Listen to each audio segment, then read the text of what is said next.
live, according to that. Do I have any challenges? Hello out there. I have a... Oh, I've got a look. Hey, looky. Let's pick a party.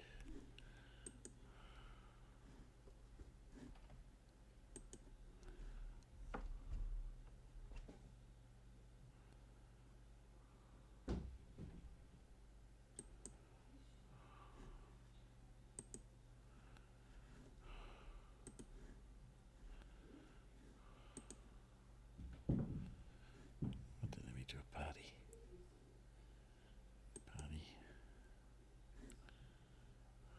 Choose a map.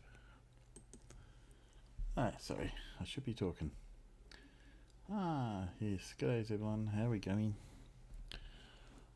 I'm trying to work out how to use GeoGuessr again. I've completely forgotten, which is real annoying. It is running up there, okay. Let's put it up on the screen for those who are out there. Hiya nerd alert. Hi George, how's it going?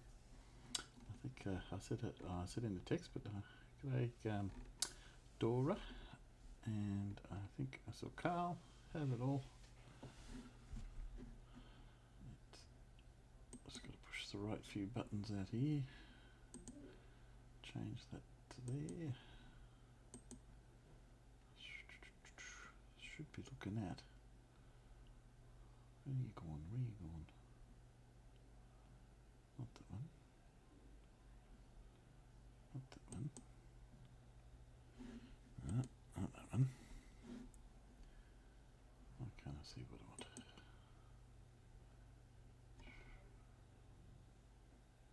Ah, there it is. There we go. Let's put that up. Switch over to here. Just so we're waiting to a few people out there. How are we going? See, did I get anyone for a party? Let's see what I look at myself. Is that enough?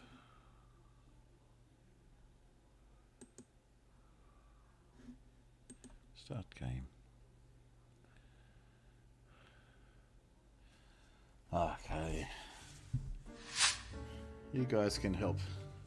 We got 1 minute 30 to work out where are we.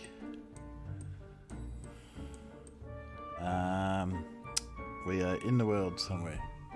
Hang on. Can I turn the volume down? Volume.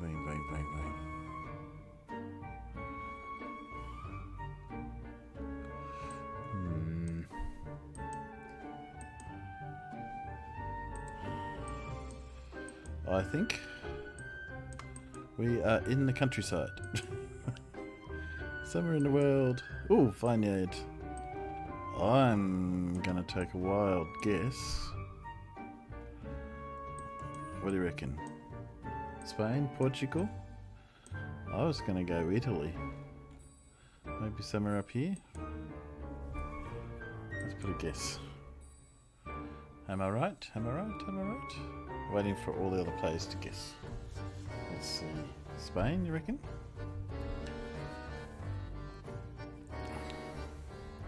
I don't know who Luke is.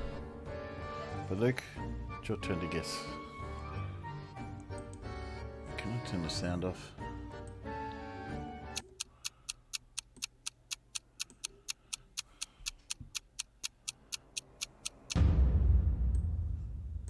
It was. Whoops. He was closer. It was way over. Did anyone say France? France. Yeah, France. Okay, let's go. Round 2. If anyone wants to join in, the links are up in the chat there. Here we go. Where do you reckon we are now?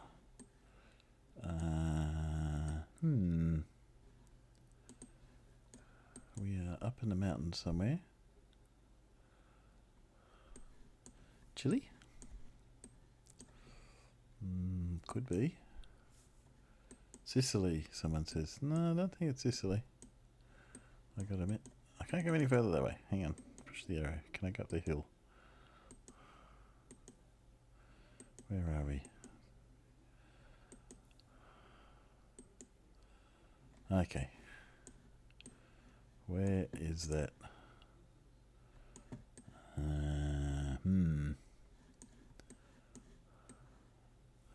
I'm only going by the landscape. Could be wrong. Brazil? Could be right. How about let's go with Brazil. Let's pick around, say, Salvador. Somewhere there.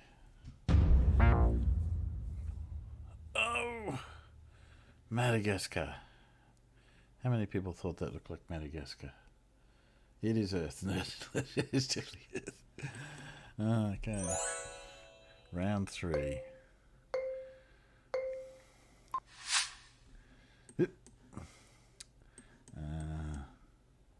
We are on a road. That's as much as we get. Initial thoughts that we're in Europe. Let's get up here. What do we got? That is a Volkswagen. Are Volkswagens prevalent around the world? Yes, unfortunately they are prevalent around the world.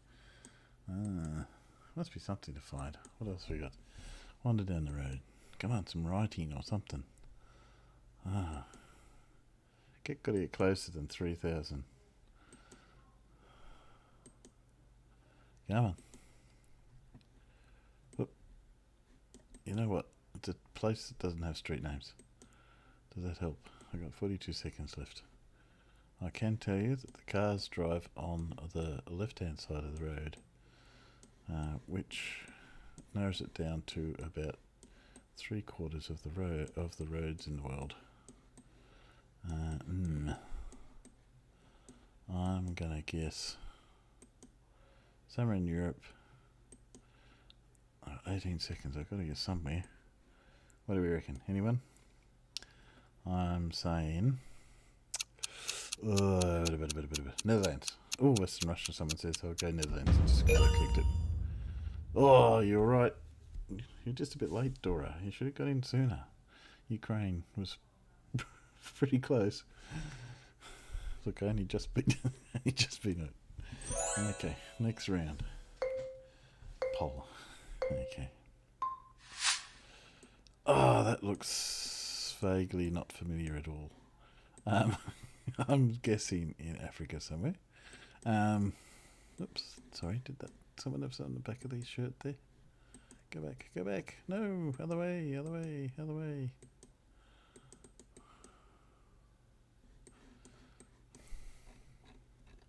That was just a line, but this thing I'm putting that in Malaysia, Indonesia. What do you reckon?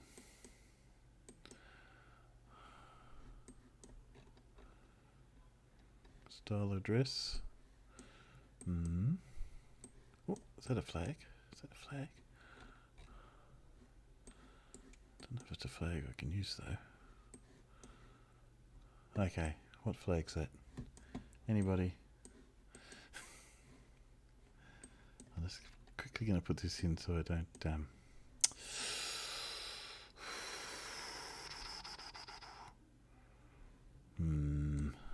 Okay, I'm going to have a bit of a wild guess. Malaysia. It's going to probably turn out to be Sri Lanka or somewhere like that. Let's see.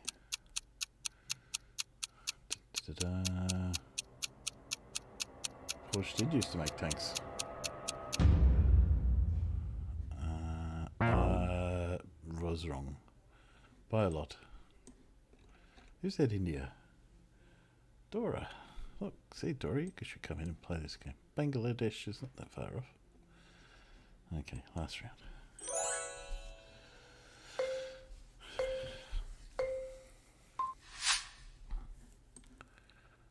Okay, middle of nowhere again. It doesn't help me.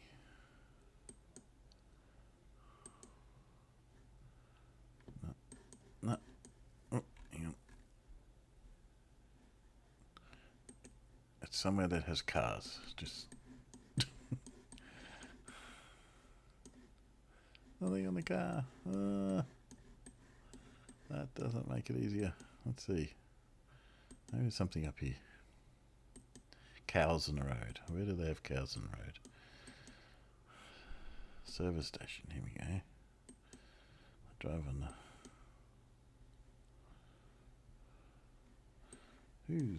What type of petrol's that? Whoop.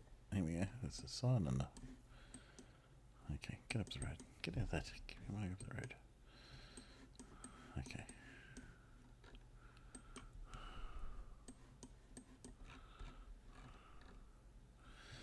Okay. What language are we talking about here? Given and saying. It's Turkish. It's Turkish. Okay, Yep. let's go Turkey. I hope so. Well, we're going to Turkey, eh? I think so. Oh, we went far off. Yeah, it was in Turkey though. It was in. Get serious. There we go. Good.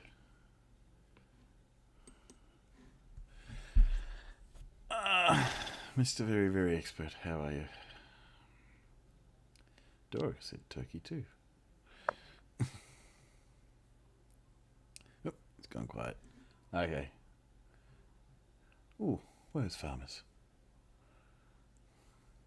No. No farmers. Oh, yes, he is. He's up there. I don't see any tanks. He doesn't want to come in because there's no tanks. Okay. Well, they won more round. Does anyone else want to join? Hang on. You want to? Come join. More the merrier. I won because I was closer. If you... I'll copy this in. You can either follow this link or you can go the GeoGuessr link and use that code. I'll only do one more round. If anyone wants one more round of 5. Oh, tanks. And I'll have a look while we're looking at, can we do, where do we reckon we'd find tanks in the world? Oh. Come on, losing connection. Bum-ba-dum. Continue. Oh, there we are. Now, we can do... No, we won't do duels. Let's just go live channel. We'll just go with live channel. We can pick channels. Why won't let me pick countries? There we go. Battle Royale countries.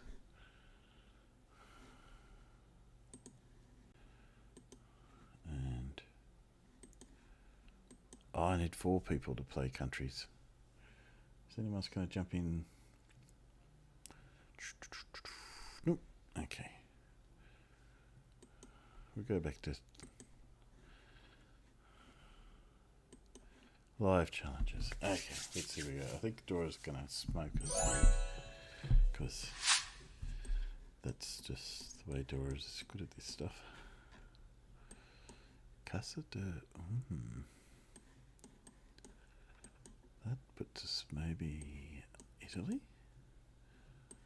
Mexico?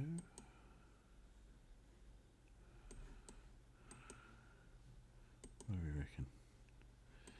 What have we got? Okay, no signs. I'm lost. Would that be Spain? Spain, you reckon? It does have that feel about it, doesn't it? I'm with you. I think that's a good one. No, I think Spain for... I'm not sure. Let's see if we can get anything that gives a bit better clue. Oh, yeah, what's on the sign there?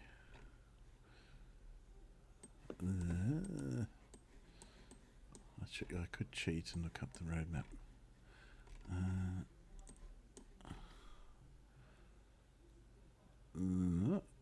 Not very forthright with all the info.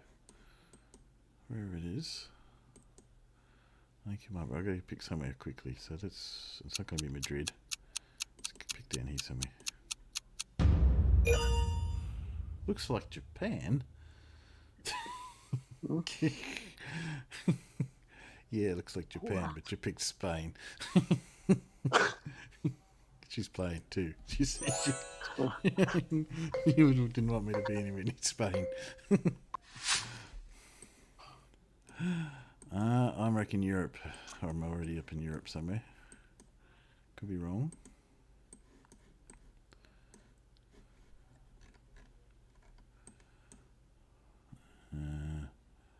Honvino. Could be wrong a bit. One of the things you see this style of light pole, you often see that in European countries. And it's probably Germany?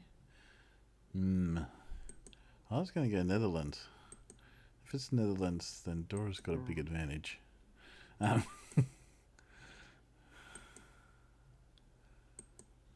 think it's in that vicinity though. Just trying to get something a little bit more concrete.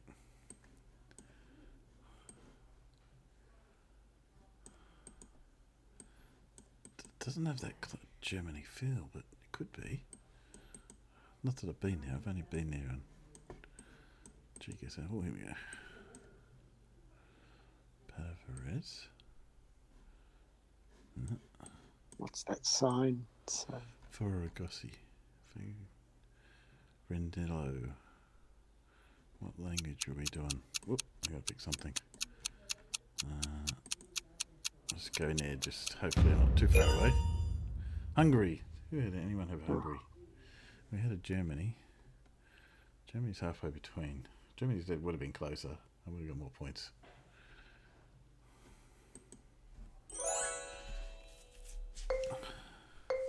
Dora beat me on that one. Okay. Oh, not another one of these out in the middle of the countryside signs.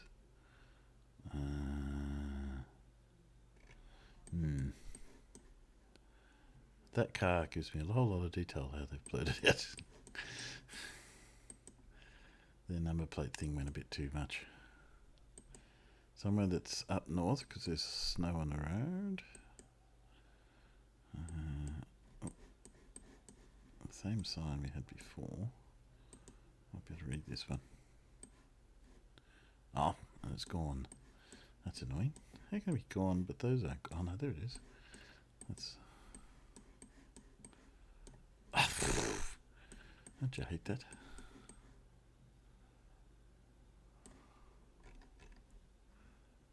Echo Toy. No. I'm still going with...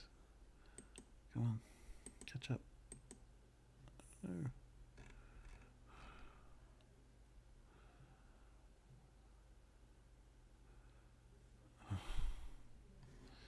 I'm not getting much help here. Ukraine? Good a guess as anyone. Now again, let's go there. Oh, you went far off. You're better than Dora. That's good. I'll try again.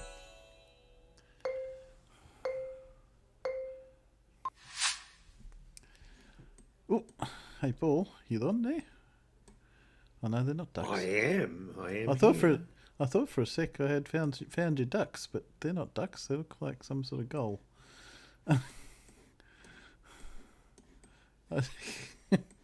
This is all I've got to go on. Which way do I go? There's some airfield somewhere that you know what the worst enemy of airfields is? It's these feathery things. And this airfield is just covered in them. I haven't got a clue. Where's Alan? He might know. He's been to every airfield in the world, hasn't he?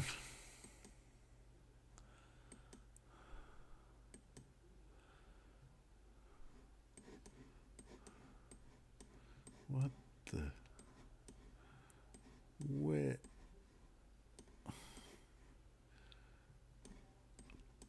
Trees don't help. Nothing helps.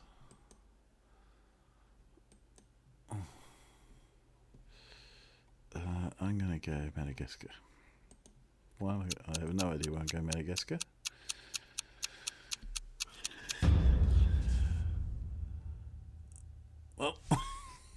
That's good to know nobody else knew where we were. Okay, we were on Midway Atoll. Right, okay. How many people have been to anything close to Midway Atoll? Yeah, they weren't ducks though, Dora.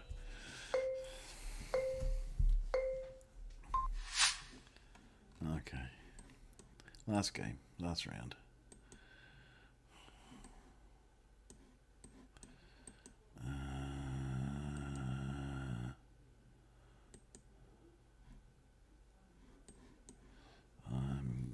Yeah, European.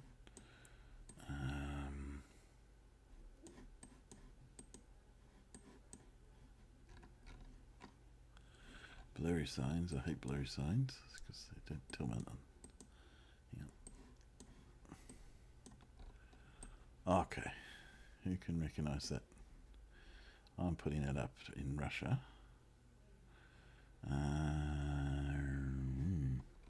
Next question is how far up?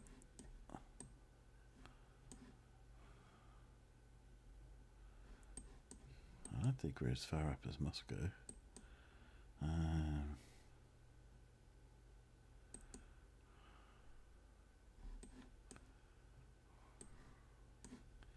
What do you reckon? Okay. Oh, this is a guess. Big guess, big guess, big guess.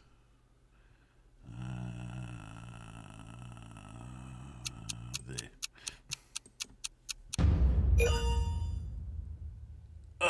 That's all right. I was closer than the other two. I'm happy. Finish go.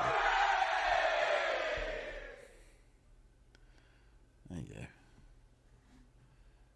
I can't read Silky. Neither can I. No idea. Oh, well, enough of that.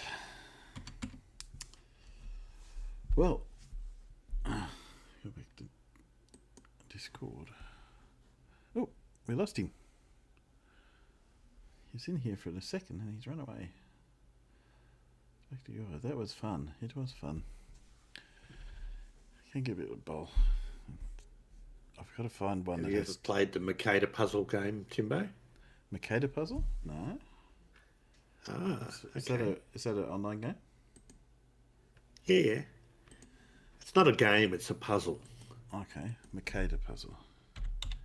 Yeah, if you type in Makeda puzzle redux, as in REDUX, into your Google search, you'll find it. Let's have a look. There it is.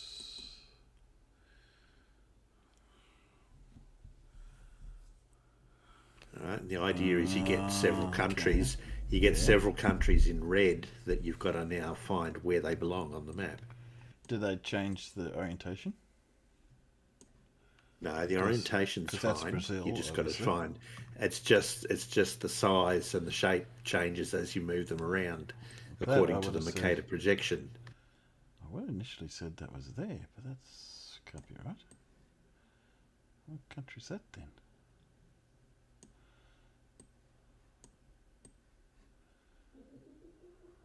What do you reckon? That's not there. So what else is long and thin?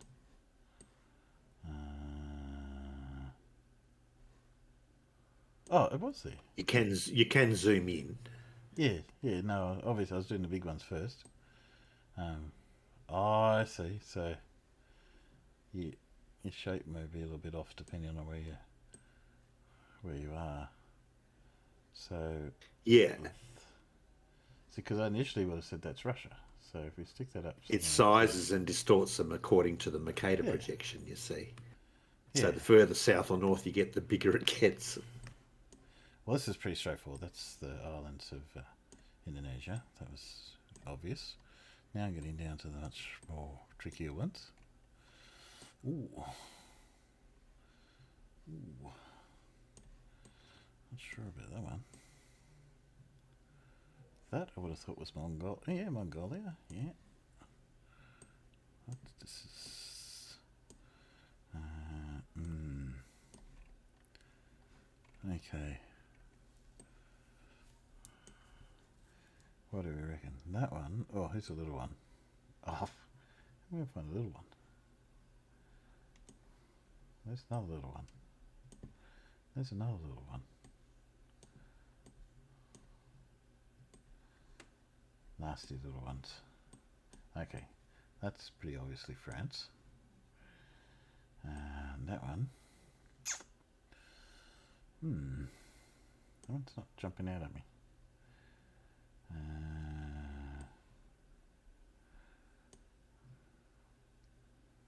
So my gut feel was to be over here, but I don't think it is. What's got a hole in it? A country with a hole in it. What country has a hole in it?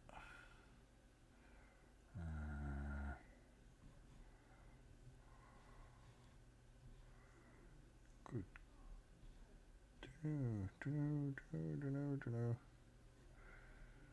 Why can't I find a country? That's going to be over here. No, it's not. Completely wrong. That's tricky. Okay. Is it bigger? Because it's in the projection? No.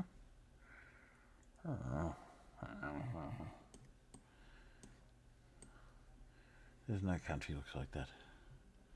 It's telling us fibs.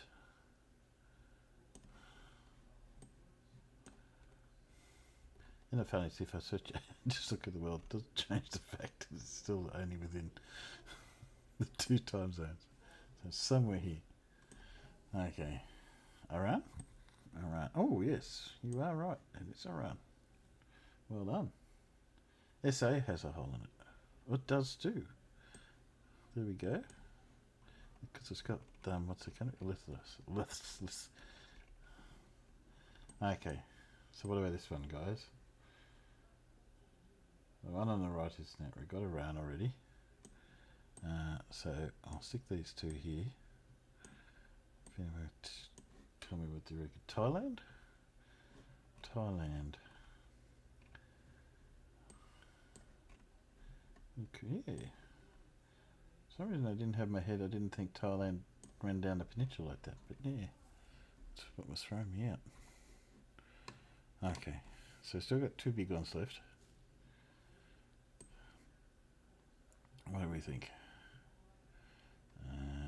Somewhere in Africa is my guess. And then, did someone say Ecuador? Or was that one just imagining it? No, that's not Ecuador.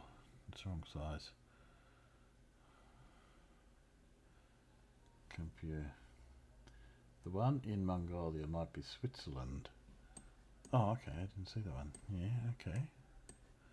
Let's have a look. Does look like the right. What's on zoom out a bit? Switzerland. Where are you, Switzerland?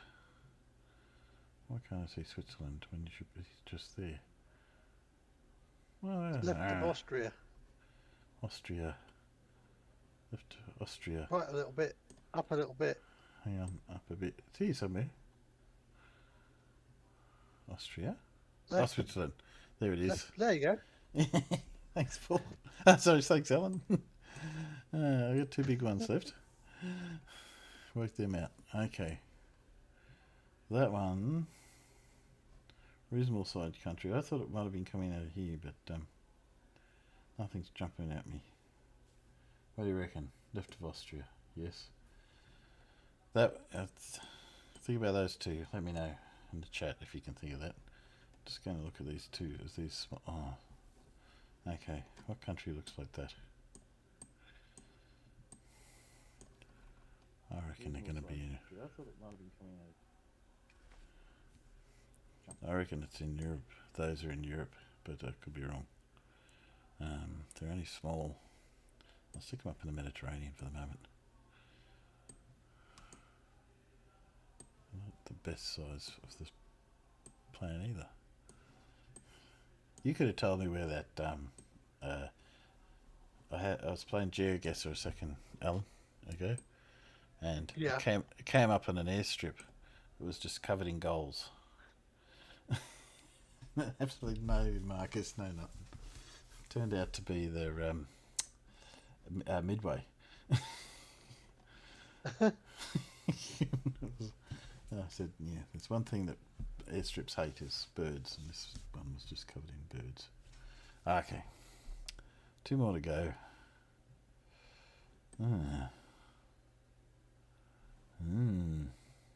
The biggish countries, sure, anyone. Sudan? Sudan.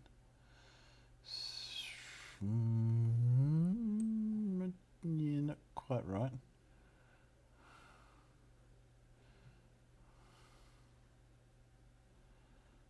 Let's check it's nothing further down here.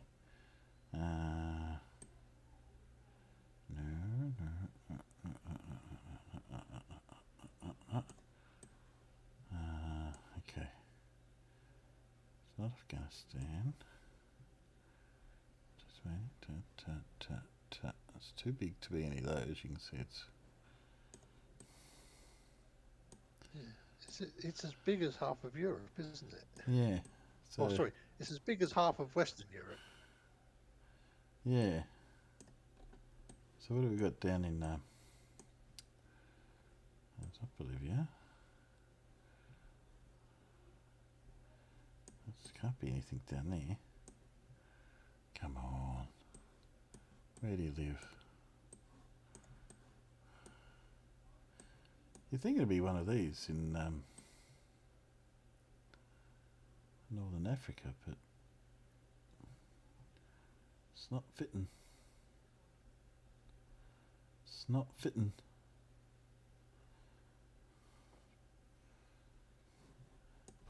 Paul sent me on a game that has it, and it doesn't give you the right result. I think it's trying to trick me.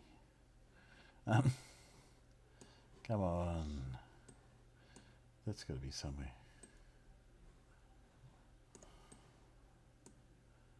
It's definitely not New Zealand, down that way. Okay. You're not in there, you're not there, you're not there, you're not there. It's way too big for any of those countries. The size of it, do you think it's got to be one of the, there we go, Kenya. Okay. Is that Nigeria? There we go. It wasn't lying to me after all. Okay, looks like I got 3 more countries. Is there anyone else? No, just these 3 ones. What do we reckon? Tiny countries. They're going to be pain. I'll zoom out a bit so we don't have this roadmap. Slovakia. And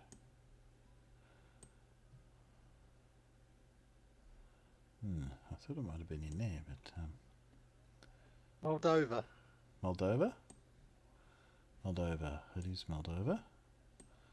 One last one. And it's a horrible shape. And tiny. If I go up here, it's bigger because it's that's the point of the game. So it might be a slightly larger country.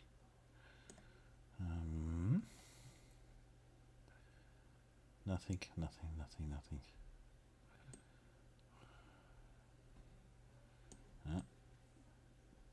There's no small countries down there.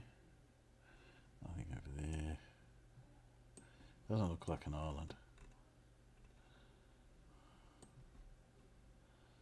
It's not sure any of these. They're much bigger than that.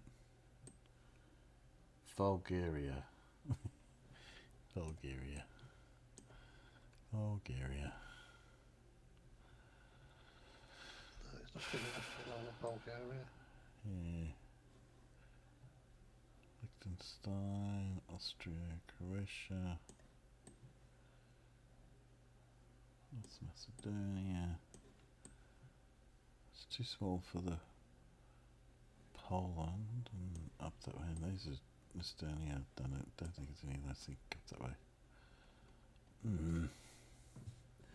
So there's some small slither of land in here.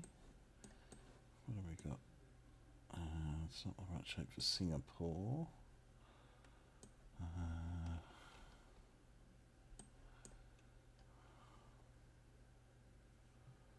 Doesn't look European. Doesn't look much of anything. Come on, it's the last one. We can finish.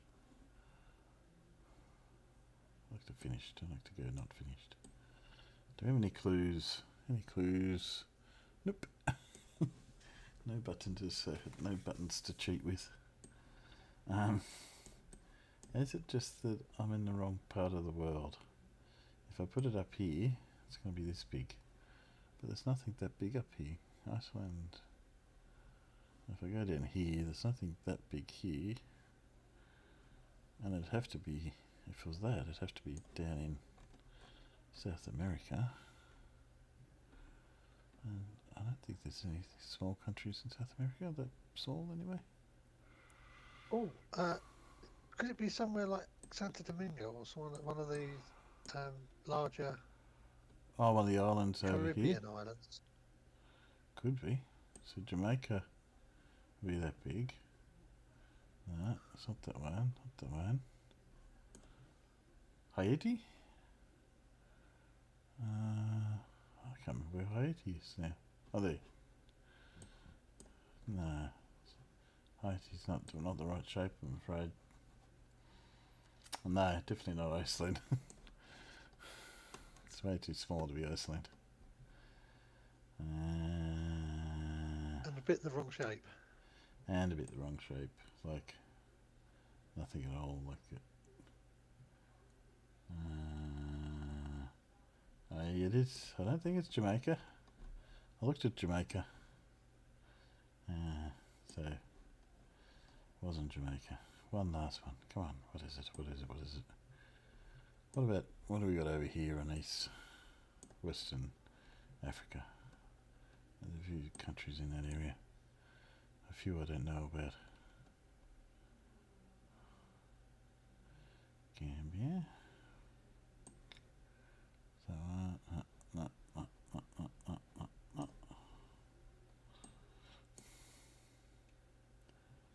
it'll turn out to be one that is so obvious. Lemon? Arab Emirates? No, it's too wrong shape for Arab Emirates. Double click it. Where'd it go?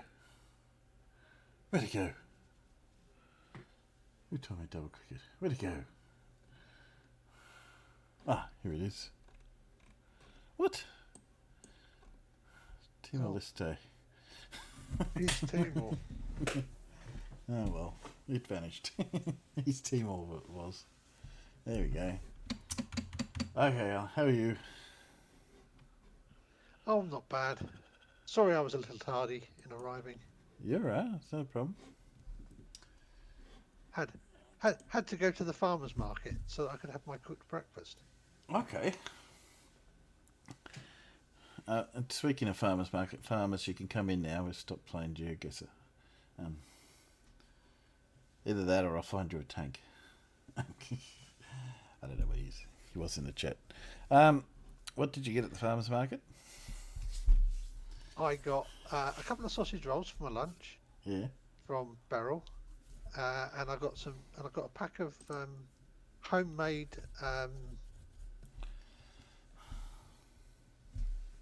cakes. Bakewell tart. I got a pack of homemade Bakewell tarts again from Beryl. Okay. Breakfast and tea, and a chat with various people from the village that I know, because that's what it really is. It's not really a market. It's really just a Saturday morning social. Well, isn't that what a village is? Yeah, exactly. Oh no. Sorry, Doris posted a World War II tank guessing game to see if we can lure farmers into. Oh dear, hang on a sec. I've got to click on this because I might need to save it for later. It might be you know, you have clickbait. This will be farmer's bait. That's.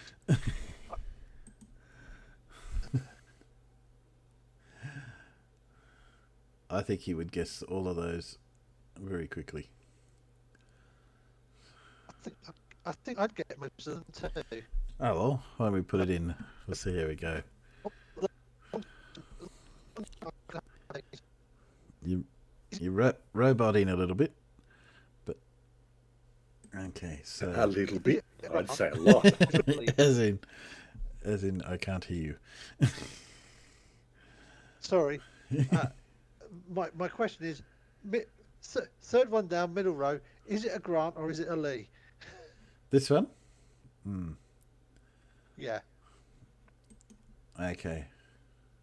Oh, hang on. How's this game work? Panther? Yeah. I'm trying to work out how the game works.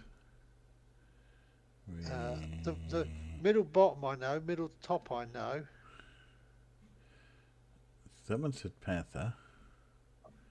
Hang on. Yeah. Top one's Oh, a okay. Tiger. German Tiger. So which Top one's the middle's a German? Tiger. That's the Tiger? That one. Yep. And then Yeah. we go to Churchill. Churchill is right hand, third one down. So That one. Yep. that one. Then you got the Tiger 2. Tiger 2. Tiger 2. That one? I don't see it. Which one?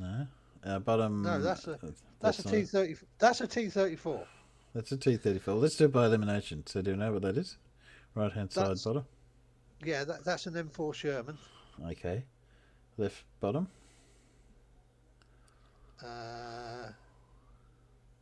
I think you need to look at. I think there might be more than one set of images to look at because You reckon? I don't see. No, that's just picking which tank. IS3. IS3 is.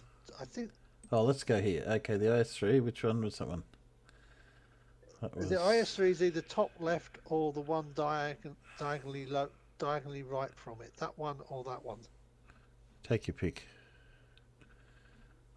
What do I you would wanna- go with the one in the second one down. This one. It is Yeah. correct. There you go. Then you got the Soviet Union. Okay, so it's an M3 Lee. Is the M3 is under the IS3. M3. We're looking for a T36 at 85. Oh, Soviet. T3485 is the bottom middle.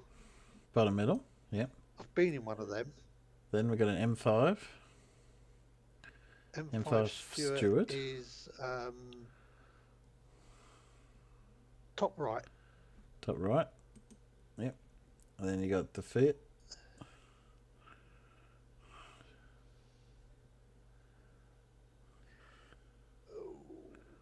M14. What have you done, Dora? Yes. We're just seeing if this will It's, lure in farmers. You just play the one round. We got 51 seconds left. I don't. That's okay. Let's move on. Don't. Crusader, I mean. Crusader is third one down on the left from there. That one? This That one? one. Yep. Then we got the Type 97. Japanese tank. I would have gone that one or that one. No, it's either the bottom left. It's not. It's not. Definitely not that one. Yeah. That's an M4. Yeah. That might be that one. No, That's was an that one. M3. This was the Type 93 with that one. Oh well. Okay, what do we got left? So M3? Which one was M3 M3? Yeah, is that one. That one. And we got... That's it. M4 Sherman is the bottom right. Okay, Oh, that was what it. happened there? We ran out of time. That was it. Ah, Then you got to okay. watch an ad for 87654 seconds. Yes, I'll hang on to that one. We can play that one with farmers another day. But thanks, Fedora. That's a good one. I'm sure farmers probably played it. Tiger 2. Yeah, And there was me thinking that was a Russian tank. yeah. So the Sherman, Tiger, M4. We know how to play the game next time, though. Okay, let's stick you in there. Okay. Back on. Let's go back to our normal normal course of events. There. Farmers 100%. No, you got none. Farmers, you weren't on there. You got absolutely zero. So you got 0%.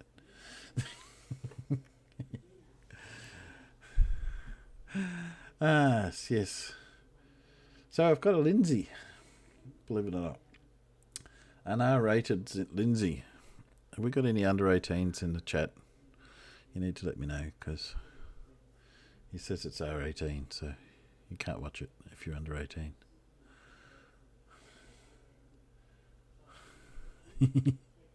Whoop.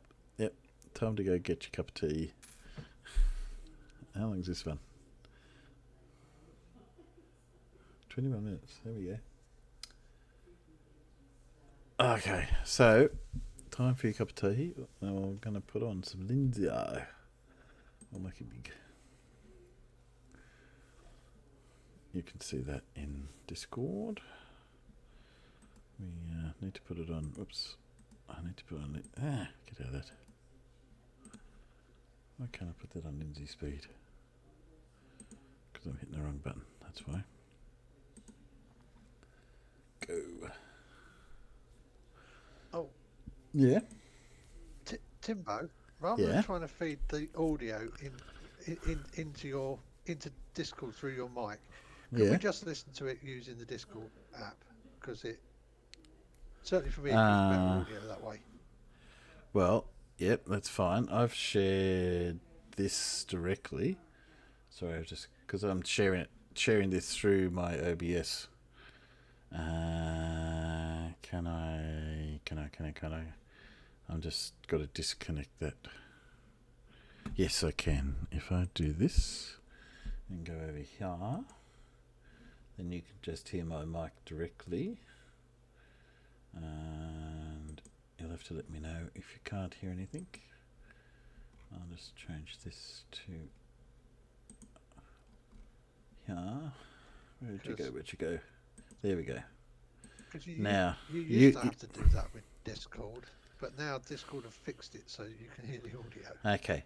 Now, you're getting sound via my share in Discord for that, and you're getting my mic directly in Discord. So hopefully that should give you a better sound.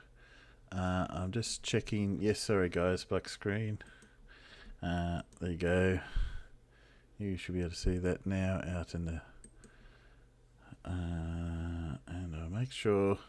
Let me know if you can't hear it, guys. Either YouTube or Discord. You can't hear it because about it's the on. How it works, and its connection, its association with nature and the human body. And you can only understand and appreciate this if you understand the flat Earth model. Because nothing associates with the globe Earth.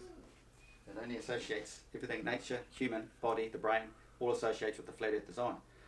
In an earlier video of mine, I mentioned the 8 phases of the moon cycle.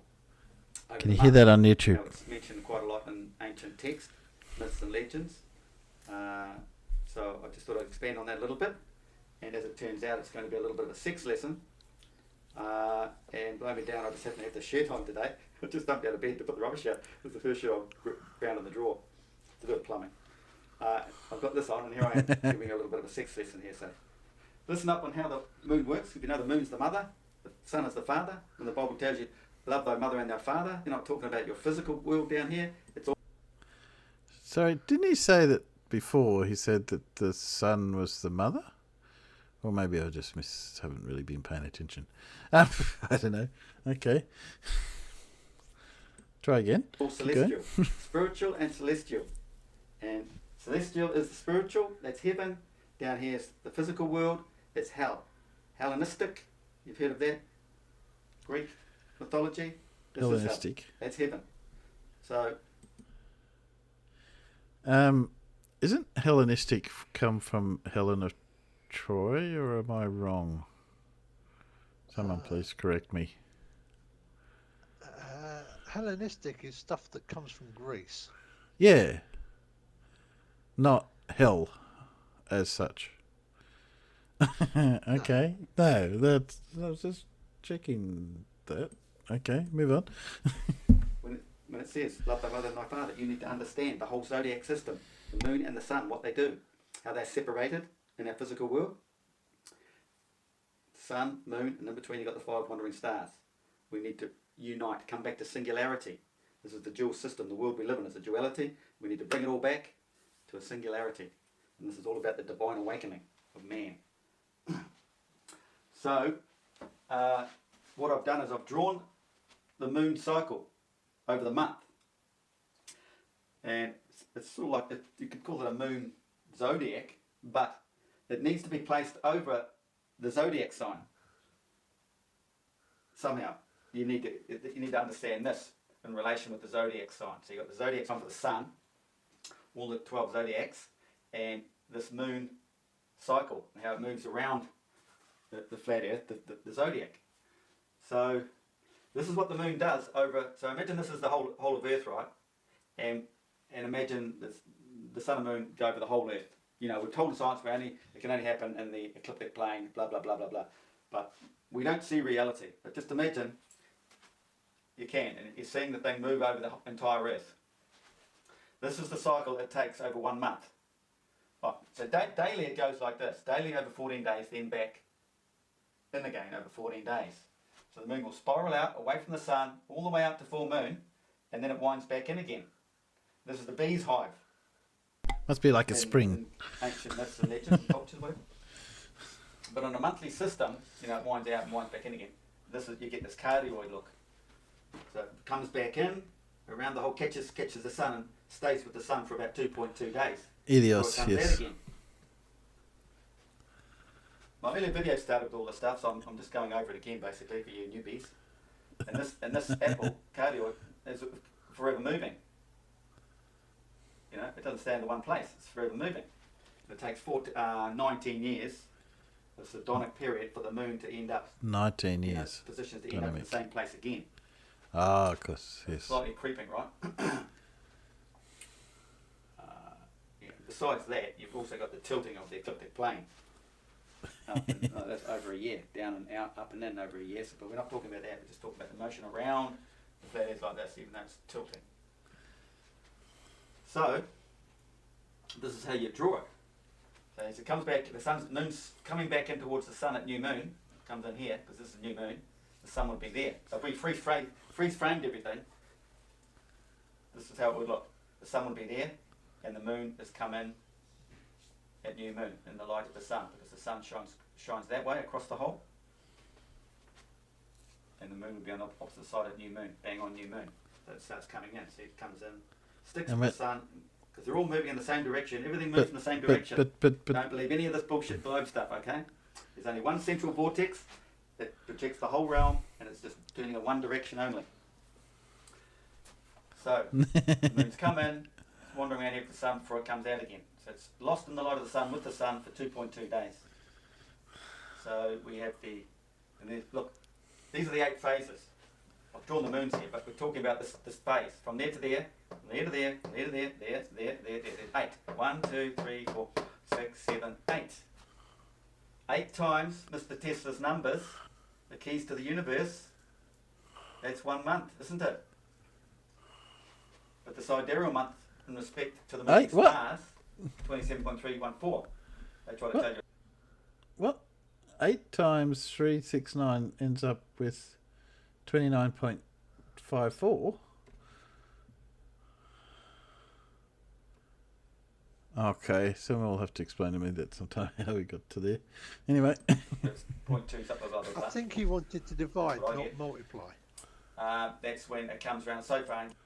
That would make more sense. 369 divided by 8 is That doesn't 46.1. even work, though, does it? No, it doesn't work. No, I don't know how he got there. It gets lost for 2.2 days in here. Just check my video. There's something strange. No, it's still going. So there's the new moon would be in here, and the sun is there, so obviously the Milky Way is here because the sun is tucked into the Milky Way. So the Milky Way will always be in this position. The Milky Way ends up in this position with the sun in it. Okay? But it's not Remember, always the in the sun same moves quicker position. than the moon as they start doing their cycles. So that's just a freeze frame at the new moon stage. So the sun laps the moon over 1 month. So that Milky Way is going to be chasing the moon and it laps it. But wouldn't that mean you have another? So I suppose that would when make I've drawn this, sort that of would be sense. full moon down here. Yeah, Full moon. that does make So- sense. And these are always, this is always changing, this is always moving around. And, you know, over the zodiac sign, that moon could end up in any zodiac sign when almost aligns like this. It So wouldn't you're work. going to be wanting to look Not up that that- your A surprise, but moon sign. Now the moon sign, I see it written in Wikipedia and everywhere else, that it's meaning when you were born, which is total bullshit. BS, they don't know, it's not, I shouldn't say bullshit. But they don't understand, it's conception. You have to know when you were conceived. That is your moon sign. Birth sign is the sun sign. You've come into the light of the world. You haven't come into the light of the world when you're, when you're born in a dark place. So you're wanting to know what your moon sign is at your conception. You'll be wanting to look Yes. out for this. that's right. This is part of all the ceremonies in ancient cultures, the Mayans and all that, Aztecs, the Egyptians. You have all those ceremonies that represent many things. And it's basically to do with conception mainly. But there's plenty to it, plenty more to that. So you look at this picture, and then you start thinking, well, how does that work with nature? And you look at it, you see the shape of this. There's the black hole. That's the whole of creation. So that's the black hole of the female. Imagine the butt. That looks like a butt. There's the lucky spot. That's the lucky spot where the sun is. Lucky spot. Because the resonant frequencies come out of the black hole Lucky he knows what it is. have illuminated this star that happened to be caught in the Milky Way. That's what it's all about. This is enlightenment. So it's to do with your moon sign and your star Yes, alignments. that's right. No, that's We don't know what they are. That's the trick what I about meant. what they are. So your star alignments, working with your moon and the sun, it's a threesome there. Dora, do you know what the Right, lucky anyway. spot is? So all the frequencies in here come out of the black hole, create our whole realm. It's all about frequencies. People ask why the Milky Way. I mean, Aurora Borealis. Well, the frequencies are coming out, aren't they? Frequencies is light. So it's coming out of the black hole, hitting the atmosphere, our electromagnetic atmosphere. Blah blah blah blah blah. So on, so on, proton, photon, blah blah blah. Anyway. So Yeah. the resonant frequencies coming out of here and illuminate the star and create a sun. Even science tells you the sun is a star. But this is creation, you see. But we are the created, so we are opposite. So what do? The man, We live on the sun. the lucky man, stimulates that to get this working. Get that excited. Oh no, that's Right? scary. G-spot. It's getting scary. Gee, I wonder why the Freemasons had that G stuck between the B. Some might think it's gravity. Certainly men would gravitate to that place anyway. So anyway, that's it guys. Giggle, giggle. There's Tesla's numbers. They Well, titty they're carter. The 8 cycles and the mythological stories, understanding that. Understanding the shape, this cardioid shape. It's in nature. And it's related to the human body, the female. The moon, look, the whole thing. The moon's the female. And the sun is the male. Look. You've got the vortex, the female vortex, and what comes into the female vortex? The female vagina is the male entity comes in. It's the Yeah. Milky Way. He did. Noted it. It's the old Charlie Brown. Charlie Red. Well, Okay, the male coming up through the centre here too. There's another image of it, see? This is a blown up image of heck, creation. but that's not a centre. That's a Female donut. Magnetic field coming down to the earth and crossing over, changing magnetic field, and up through the middle is the rising male. That's what's being created in here. It's the recycling system of the hydrogen molecule going up through the inert gases, changing states as they get ionised. That's what lightning and sprites are all about. Getting ionised, right up to here, it gets purified, Pin into Island. I don't get that one, Dora. into the female, and doesn't then get drip back down as pure water again into the Buford Gaia. Oh, Pin Island. And then it flows, the water flows underground around the tropical region, and then the energized hydrogen molecule comes up again and does the whole cycle again. It's the recycling of Earth. So they think Hydrogenated you're going to water ruin the again. Earth.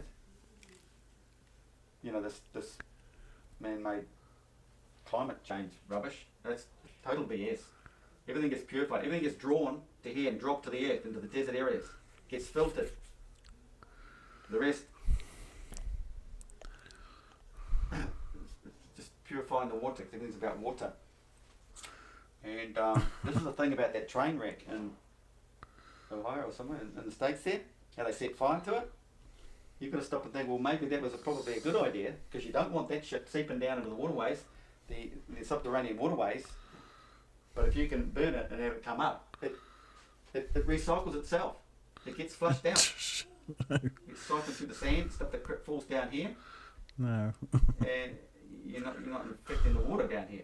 And then, you know, you've got this whole system there. But anyway, yeah, you do damage the surrounding areas, that fallout initially. So you basically, they have contaminated the ground, and that'll be there for a while. But if the chemicals and all that just stayed there and seep through the ground, then you'd be in a worse situation. That's the way I see it. Here's a depiction of what's quicker and what's not. Now, there's What the about sun. the air where The sun it'll moves went? quicker than the stars and the moon, okay? You know, the moon's slower in relation to the stars. If I'm thinking about that right, but anyway, down here. The sun is quicker, so it moves ahead of the stars. And there's the moon, right? Because the moon does the spiraling stuff. The stars aren't quite doing, they're not doing what the moon's doing. The moon's doing a lateral shift as well as the, you know, I love how on circular the same movement. But the stars- same whiteboard It's right next to each other they have completely different Like this directions. overnight. The moon does that for a month.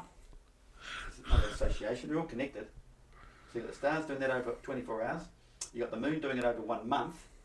You've got the sun lapping the stars over a year. The sun lapping the moon over a month. Anyway, we're trying to explain this.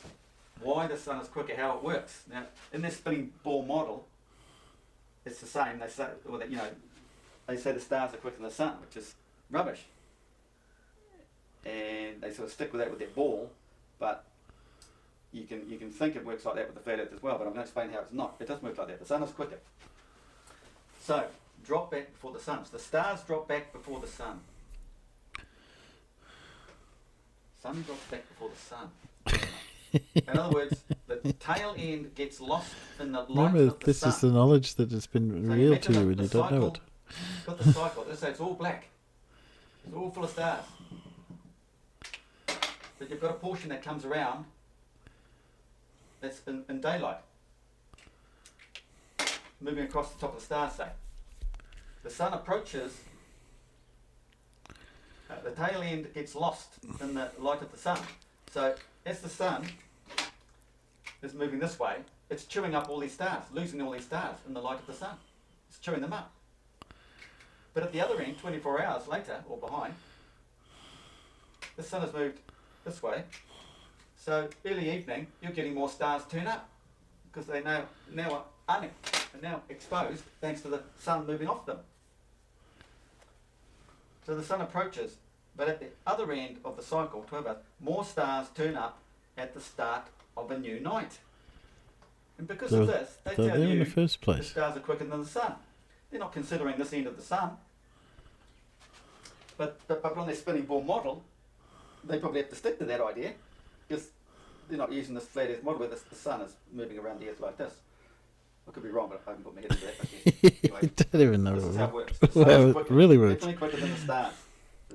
This is in the morning, chewing up the stars. But at night, Yes, you're getting I'm sure more it's stars even turn up. It doesn't illegal mean in the New stars are Zealand quicker too. than the sun. Slap yourself in the head. It's ridiculous. Understand there's only one turning rotation, one motion, and everything's going in the same direction. Just some things are quicker than others. Okay, do you understand the cycle? A monthly cycle as it creeps west. This cardioid over the month creeps. So this location here will be further around. This alignment will be further around. This new moon, full moon down here. Full moon is opposite, behind the sun. But it's got to Understand that? change. This is the ecliptic plane That state. your thing says it changes. Black hole. New moons coming into the face of the sun here. But the sun catches up, basically. Or, you know, the moon will be there. And then they move around together for 2.2 days or thereabouts before the moon comes out again. But when the moon starts coming out, the sun has already swung around more and raced ahead of it. So the sun's coming out way, ahead of the moon. The light of the sun projects its energy out across the black hole. It's amplified by the black hole. I mean, it's the black hole that created the sun in the first place. You can't say the black hole's not an amplifier. Somebody once said that. Said that, it's definitely the amplifier. It's like a trumpet. No. Sun, stars. That's not what an amplifier is.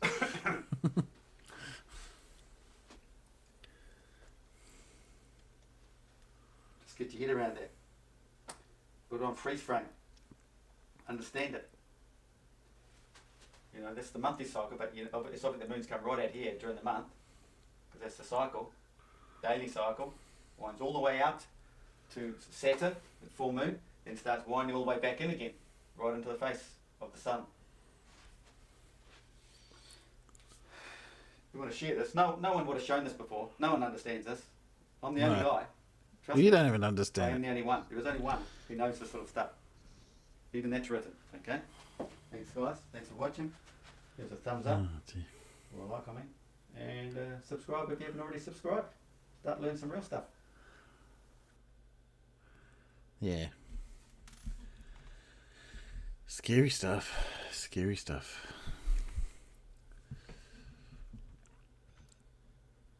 Have we drunk enough? We all back? Did we all return?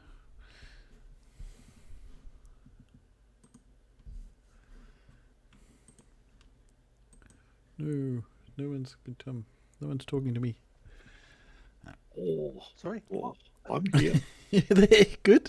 Glad to hear it. I'm sure you're completely convinced by that, weren't you?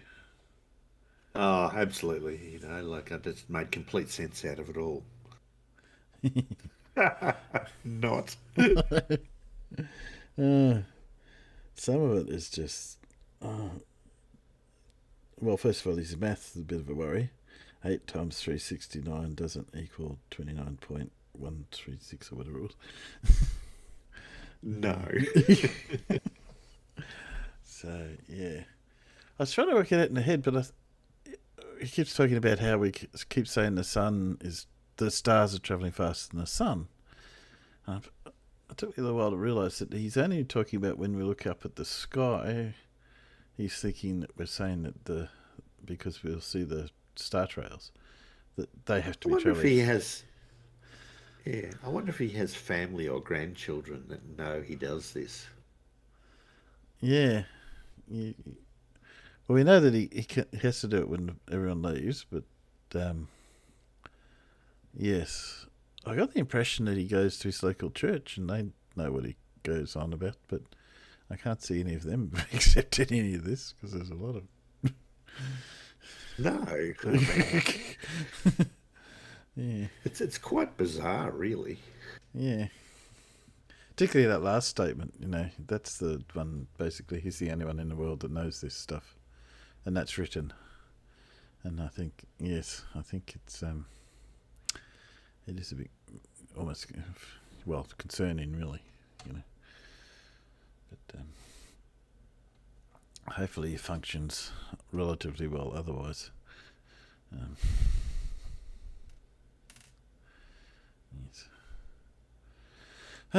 What else have I got? Oh, Alan, are you on? Yeah.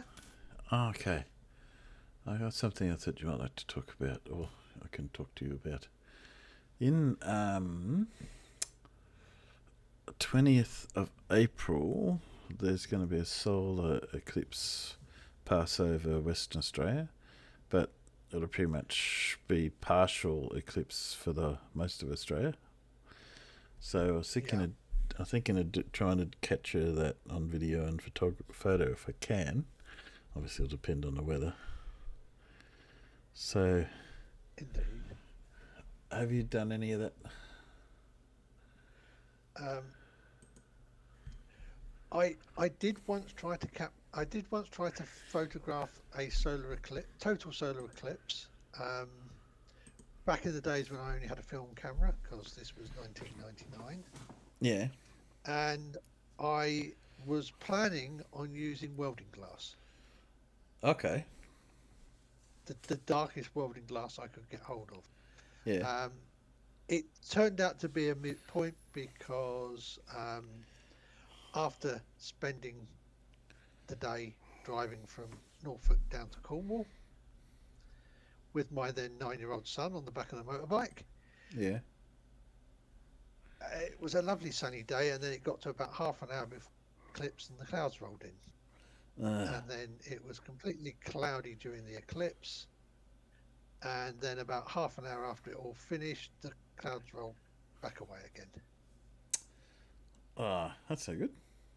That was the end. I mean, we were lucky because we were on a beach in Falmouth, and there was this giant TV screen on the headland, and so we were able to watch the TV coverage from the BBC on the giant TV screen. Yeah. And of course, they were in an aircraft flying above the cloud. Oh, at least you saw something. Yeah, but it was very, very weird. In fact, I think it's Blues server, I posted a comment to Wally, because Wally was talking about trying to convince his missus to go and look at it, and I said, yeah, it's really worth. It's an event really worth experiencing, even if the weather doesn't necessarily completely. Yeah. I believe part of the problem was being on the coast, being on a beach. The sudden cooling as the clouds, it induces the clouds to form. Yeah. Yeah, a solar filter would be good. I would have. I was going to suggest Beta. Well, it's just solar filter if you can get hold of it. This back in 1999, I wasn't really at all into this sort of stuff, so I knew you could get away with a welding glass. yeah. And I also only decided to go and watch the total eclipse like 2 days before the total eclipse. So I went out and got some welding glass the day before I left to go down to Cornwall. Yeah. Which was literally the day before the eclipse, because we went down on the motorbike, watched the eclipse.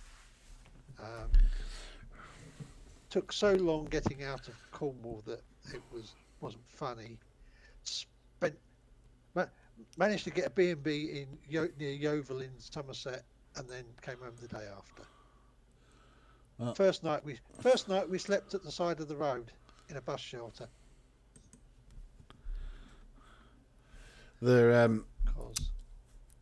Yes, I can understand. I heard Wally was trying to go to it, but I believe to see the full eclipse, you've got to be on the Western, right here at Exmouth. And to put that in context, that Perth being the largest city close to that, as you can see, there's not a lot between Perth and Exmouth. If to me to get from where I am, which is Canberra, to you're going to have to fly into Perth and drive, aren't you? And that's what everybody's going to want to do, and that's going to be just a nightmare. Yeah, let's go Perth to Exmouth. I'm just not sure how far that is. Yeah, so I can see why he's going to have fun convincing his missus. Wally, that is. Oh, you could fly up to Exmouth, so it's 2-hour flight up to. It's only from $1,400 one way. So, yeah, and I'm going to guess, because there's an eclipse on, all the flights that are going to be anywhere near those dates were booked up a very long time ago. Yes, well, yeah, and there's not a lot up there, so that's where the line runs straight through here somewhere. I've got another page somewhere, but that's. Yeah, I mean, that's why I took my son down to Falmouth to watch the eclipse that we had in '99, simply because it was one of the few spots where we were pretty much exactly on the centre line of the eclipse. Yeah, well, that's if you want to get it. So apparently, though, you will see. Sorry, April. I'll just see if I can find the map of the path. This one might do for the. There's some better ones out there. How's it? Solar eclipse. This one, I think. Wikipedia. So you can see on that little GIF, which was quite handy, where the shadow should be. So that's the. Let that come up there. So the middle being where you're going to see the full eclipse. Just clips the edge and runs up through the Nikini. But from where I am down here, so I should, for the way I understand that, I should see about 20% of the eclipse. In terms of partial. So I'm still going to try and see what I can see. So I should be able to see something. But yes, I'm going to have to put on appropriate filters, etc., to be able to see that. And yes, Dora said, get some Beta solar filter. No, I need to get some for my cameras myself, really, because it would be useful. and I'm thinking of probably might need a couple of cameras just to have a better chance, because you know that way I've got some redundancy in case something doesn't work. Yeah. Anyway, I just thought that might be something to try and do. So some idea on this. So I got a video here I was going to play, which was I haven't watched all the way yet on how to do it, but yes, as you can see, even if you drove to get from Perth up to there, that's 12 hours. Very unexciting drive, I can tell you. I did some work on up here, but yeah, go on. There is one suggestion I would make. Yeah. Do not rent a $12,000, so $25,000 Australian Canon EF 600L lens. Yeah. And point it at the sun.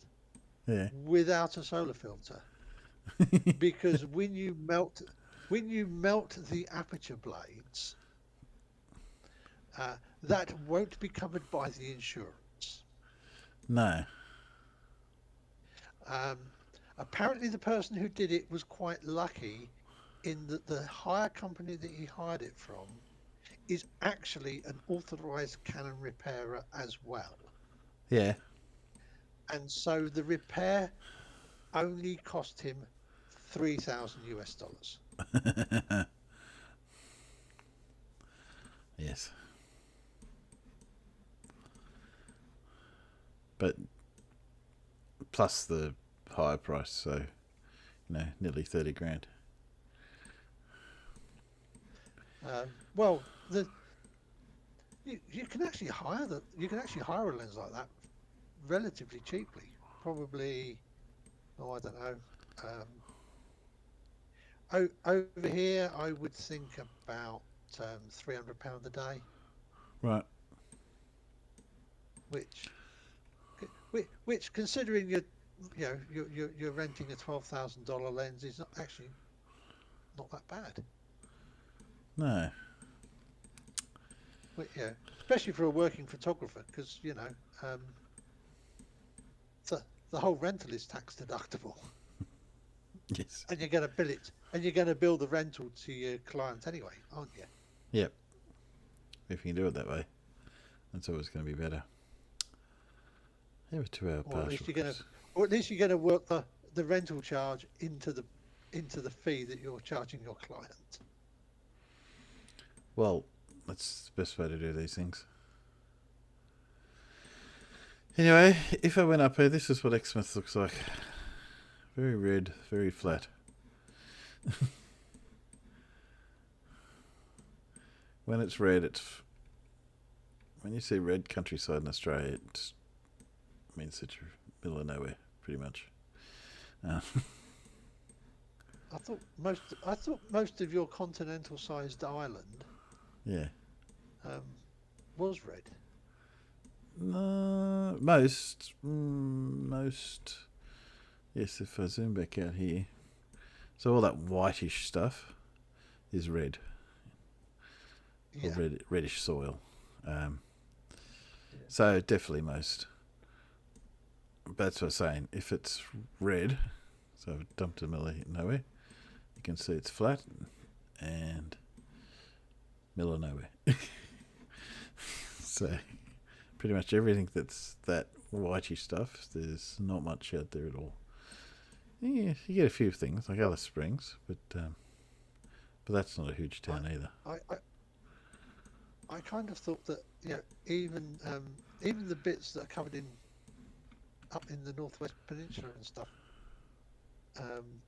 where it's rainforest and the like, I thought essentially a lot of the dirt is still fairly red coloured anyway, isn't it? I can't say for certain. I wouldn't. Most of the stuff I've encountered I've only been as high up as Cairns, in terms of this way.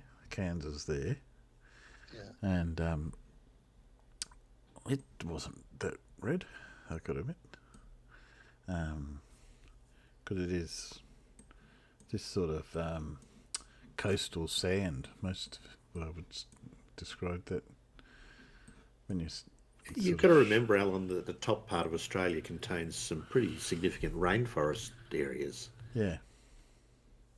So all that green, it's relatively green. So yeah, up here it's pretty dense. So I know that's a fairly dense rainforest up through here, and I know even as far south as out through here, through Brisbane, Sunshine Coast, that's got a fair bit of rainforest, etc. up that way. But you can see, yes, once you get out. And that's what I don't know if you ever heard say back of Burke. If you go out back of Burke, there's Burke. Okay. So it's an Australian expression. If you're back of Burke, which is everything that way of Burke, you can see it. So that's the expression, back of Burke, is there's nothing out there. So, but all this is the heavily populated part of Australia, is probably down from a bit above Brisbane all the way down the coast, around through Melbourne. Just that whole is the most populated section. There's not a lot of the coastal strip essentially between Brisbane and Adelaide. Yeah, would be where most people are. And then there's a pocket obviously around Perth, Barker River, Albany, that sort of section. So Perth being on the far side, and not a lot between Perth and Adelaide. There's some, but not a lot. There's a bit of mining. Kalgoorlie is a mining town. That sort of area.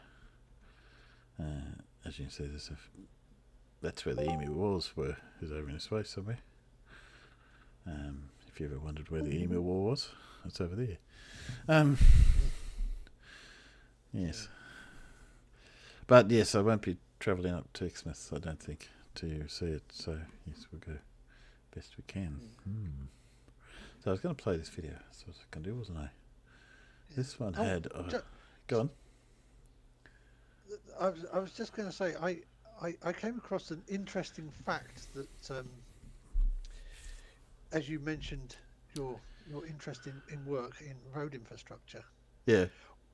Do you know what the highest elevation on the British, or what motorway has the highest elevation on the British motorway system? Highest elevation, isn't it up in Scotland? Or am I wrong? No. No? Okay.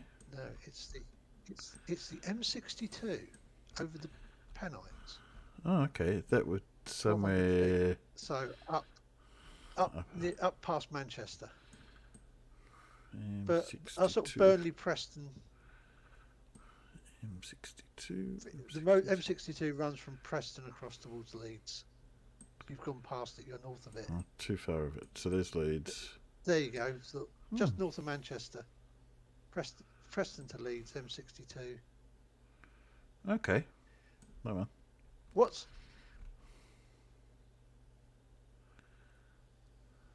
Yeah, go on. There you go. So, which motorway on the British motorway system is the lowest point on? Well, I would have thought it'd be down near London, but somewhere through here, like M25. Nope. Nope. No, it's on the M62 Okay, same roadway. Oh, there you go. because it goes up over the Pennines and then it goes down onto the coastal bit where it's actually below sea level at one point. Okay. Yeah. Oh, yeah. So you have people everywhere. See, look. There's roads everywhere. There's people everywhere. We've got people everywhere. Except when you get above Leeds, when you get up past Leeds, it gets a little bit quiet. But yeah. Yeah, but there's still compared with Australia, there's still an awful lot of people in there. Just like Norfolk is, for this country, it's sparsely populated. Norfolk. I'll tell you something about Norfolk. I've got to find it. Norfolk Island. Somewhere out here. Yes, there's a Norfolk Island. That's Norfolk Island. That's where I proposed to my wife, at Norfolk Island. Ah. About. Oh, that's not one of the places we turned into a slag heap then. No. It's where they dumped a whole lot of prisoners off the Bounty when they found them, eventually. What was left of them? They went to pick cans, and then when they finally found them on pick cans, they rounded up what was left and their relatives, because they obviously had a whole lot of kids with the people, and then they dumped them on Norfolk.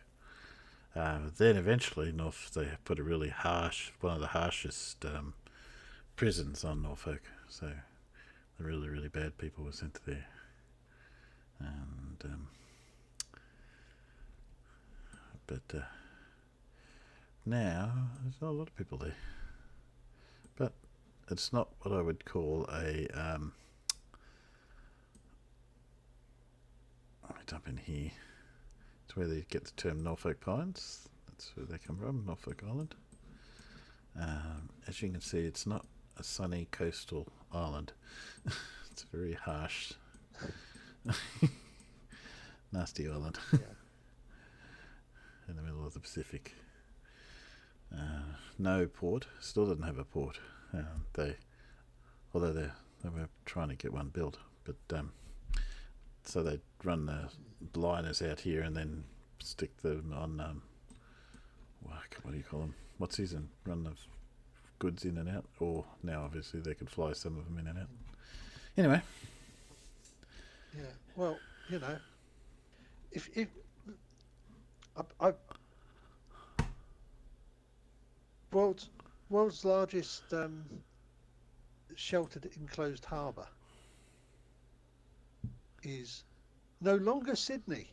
No longer. Because you built an airport. Because you built an airport in the middle of it. No, we didn't. No, there's no airport in Sydney Harbour. No airport in Sydney Harbour. Botany Bay has got a Sydney. Yes. Botany Bay and Sydney Harbour are two different places. They're Are they? Yeah. So Are they not on the same inlet though? No. They didn't like Botany Bay, and so Botany Bay is here. Right. That was where they were supposed to land, and then when the first fleet got to here, they said, "Bugger this," because it was not very nice. And they went up to here and Cook had sort of mentioned he'd found this, but didn't really pay a lot of attention to it. And then they went into here, and that's where Sydney Harbour is. So that's Sydney Harbour through there. But Botany Bay, which is this one, with an airport, that's where Sydney Airport is not Sydney Harbour. In that case, the information I had wasn't right. Incorrect. It was incorrect. Yes. Yes. There is a bigger They have built out that, so you could be right in the Botany Bay, maybe not Sydney Harbour, but Botany Bay, as you can see, is bigger than Sydney Harbour in terms of a area, but it depends on how far you go up. But Sydney Harbour is definitely prettier, I can tell you. I've been through here. If I go Botany Bay, it's just cranes and stuff. Sure. I don't know if we can see much in there. Very industrial, trucks everywhere. You might need to get across here to be able to see something of worth. That might be better. Don't know if we'll... Yeah. Oh, you can sort of see across the harbour there. So that's where all the industrial ports and all that sort of stuff are through there. You can see beyond that is Sydney itself. So you can see the ports are here, and then the Sydney skyline's beyond that, and Sydney Harbour. So they're not that far away, but they're just not the same harbour. And if you go up, some really pretty, well, I find it pretty. Ooh, that's pretty. Underwater. I've never ended up underwater. There you go. Try again. I must have missed the road, I think. Oh, same bit of road. Go on. Green Point Reserve's alright. There, I've been there. There we go. So that's Sydney Harbour looking back into here. So Wait, hang on, it's not sunny, it's cloudy, and yeah, but occasionally happens. Once, twice a year. You might not be sun. So you have the clouds twice a year when we have the sun twice a year. Yeah, maybe it's related. But yeah. So this was considered a better, much more defendable than, which is why they adopted this area. As you said, they have cannons set up. They had cannons to stop the French coming in, and then the most famous one was Fort Denison, which is right in the middle of the harbour.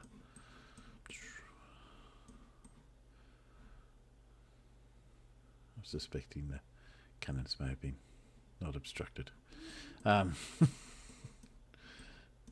can see they any. would have been correctly mounted on a carriage.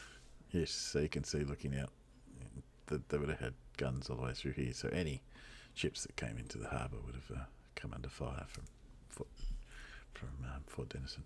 So, because this is where Sydney was first set up, was the Rocks, which is this point here, was the first part of Sydney.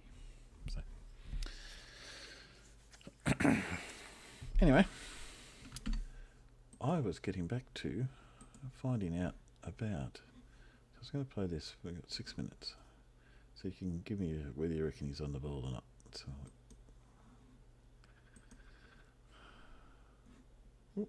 Brighter and sun snuggling up behind your moon. On August 21st, 2017, there will be a total eclipse of the sun. It'll stretch all the way from the west coast to the east coast of the United States. It'll be the fullest eclipse the country has experienced in 100 years, and you should get out and enjoy it. But you can't just stare up at the sky like a monkey from 2001: A Space Odyssey and expect to return home with your eyeballs intact. That's why today we're going over some tips to view and photograph the eclipse and do it safely.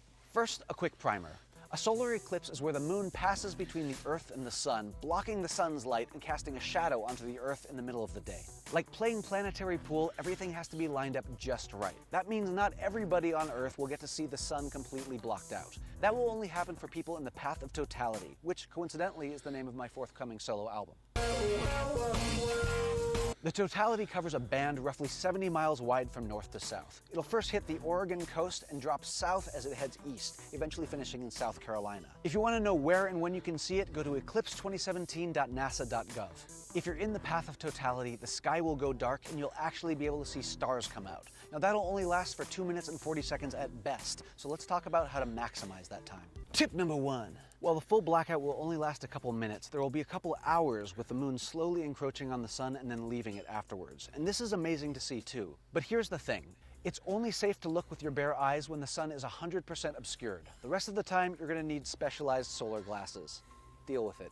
Warning, stacking multiple pairs of sunglasses will not cut it. So if you're thinking about triple bagging your face, it's time for a new plan.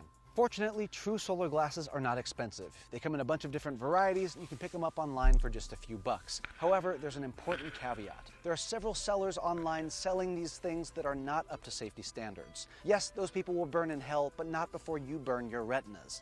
NASA has advised that any solar glasses, filters, or viewers you use meet the following criteria. They must have certification information with this designated ISO number, have the manufacturer's name and address printed somewhere on the product, and not be used if they're older than 3 years or have scratched or wrinkled lenses. If you're looking for a reliable company, NASA and its partners have verified that products from these 5 companies meet international safety standards. Only buy from these guys. Glasses from those 5 companies are already selling out online, but if you go to your local science museum or planetarium, they may have some in their gift shop. We've also heard that some local libraries have them. Tip number 2, NASA has advised that you don't use any kind of homemade lens as a solar filter. The one exception is you can use welder's glass number 14. Now, it has to be number 14 at the very least. Most welder's goggles use glass number... Is that what you used, Alan? Yeah, I went to the local tool factors and just made sure I got a rectangle of the absolute darkest welder's glass you can find. Yeah, it's probably what I might do. Anyway, good game. Number 4 or 5, and that's not nearly enough protection. It's got to be number 14. Tip number 3. You know how we said you can't look directly at the sun with the naked eye? Well, multiply that advice times 1,000 if you're using a telescope, binoculars, or an SLR camera. Have you ever seen somebody fry something using a magnifying glass in sunlight? Yes, That's basically what you'd be doing to your eyeballs. Now, some companies make specialized solar filters that you can screw directly onto your telescope's or camera's lens. We're talking ND 100,000. If you can find one at your local camera shop, good for you. But unfortunately, these are sold out almost everywhere. So here's our DIY solution. Use some thick black construction paper and wrap it around the outer tube of your lens. Mark where the ends overlap and tape it there. Cut it so it fits the barrel but doesn't obstruct the focus or aperture ring. Apply some thick gel-style superglue to the rim of the cylinder and then smush it down gently onto a sheet of solar filter from one of the 5 companies we mentioned earlier, or onto a flat piece of number 14 welder's glass. You can cut away the extra film. These filters should cover the whole lens but not obstruct the shot at all. Leave it on until the sun has completely disappeared. Once the last bit of sunlight has vanished, it's safe to remove the filter for the duration of the totality, but make sure you put it back on before the sun starts to creep out again. For many of us, this will be a once-in-a-lifetime event, so it makes sense that you'd want to take a photo of it. There are far more exhaustive tutorials out there, but here are some quick tips. If you're using a DSLR, it is not safe to look through the viewfinder. This is because the camera's lens will amplify the light. You can only use the live view mode on the larger LCD screen. That's why I've chosen to use Sony's a7R II, which is a full-frame mirrorless camera. The viewfinder is actually just a high-resolution screen, so I can look through it all I want and my eyes will be safe. It can also shoot images at a whopping 42 megapixels, so I'll be able to do some cropping and still make a poster-sized photo of the eclipse. Tip number 4. Because of the Earth's rotation, the sun will appear to be moving across the sky. It'll travel the distance of its own diameter roughly every 2 minutes. If you're using a long lens, that'll make it very difficult to keep track of. One trick to finding it again is looking at the shadow your camera makes on the ground. Adjust it so that the lens completely disappears from the shadow and you should be pointed in the right direction. An ideal and much higher tech solution is using something like the Cube Pro 8200 from Ioptron. This mount has a database of more than 150,000 celestial objects, including the sun. It can lock onto its position and automatically track it as it moves across the sky, so you never even have to think about reframing your shot. For lens selection, there's a lot of ways you can go. Personally, I'm going with a 400mm with a 2x teleconverter, giving me an 800mm equivalent. This should give me plenty of detail of the sun, but still provide lots of the sun's corona. Now, if you don't have a long lens, don't despair. Capturing the setting of where you are in the foreground is a way to preserve a unique image of the eclipse, and it'll stand out from all the other close-up sun porn out there. And lastly, some general tips. You're going to want to find the native ISO of your camera and use that. For most cameras, that's 100 or 200. While the sun is still visible and you've got your solar filter on, you're going to want to use a fast shutter speed. If you're in the path of the totality and it's fully disappeared, you can remove the filter and you're going to want to start using a longer exposure. But know that there will be huge variations within the brightness of the corona. So you're going to want to try a bunch of different shutter speeds. Everything from 1/1000th of a second all the way up to a full 4 seconds. Tip number 5. Final tip, don't get lost in the technology. Make sure you're taking the time to really enjoy this unique once-in-a-lifetime experience. But what do you think? Let us know in the comments below and subscribe to Wired if you haven't already. And with all that being said, there's really only one thing left to do. Go see the eclipse and buy my debut solo album. La la la. There you go. Oop, shush, shush, shush, shush. Watched you already. What do you reckon? Sounding good? Yeah. So what he said sounds good. The other option you have is what I did for a recent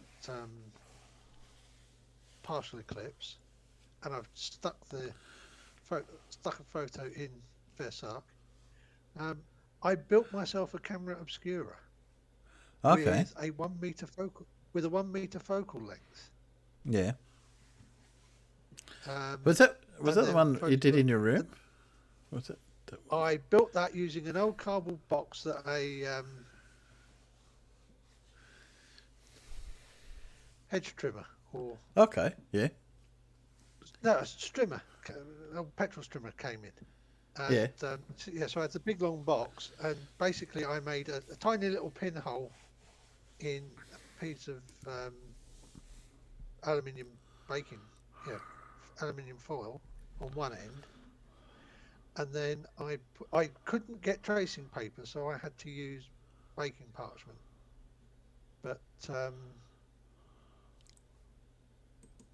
put that at the other end as the screen, and then basically I just pointed it up at the sun, got the image on the tracing paper, and then photographed that. Right. Okay. And that you thought that was all right, ultimately? Yeah, I mean, obviously it would be better if I'd have got proper tracing paper, because it's as you can see from the photo I've stuck in there, it's somewhat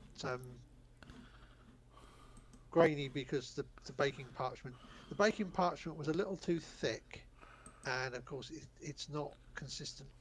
It's not consistent. The thickness isn't consistent, whereas tracing paper is a lot more.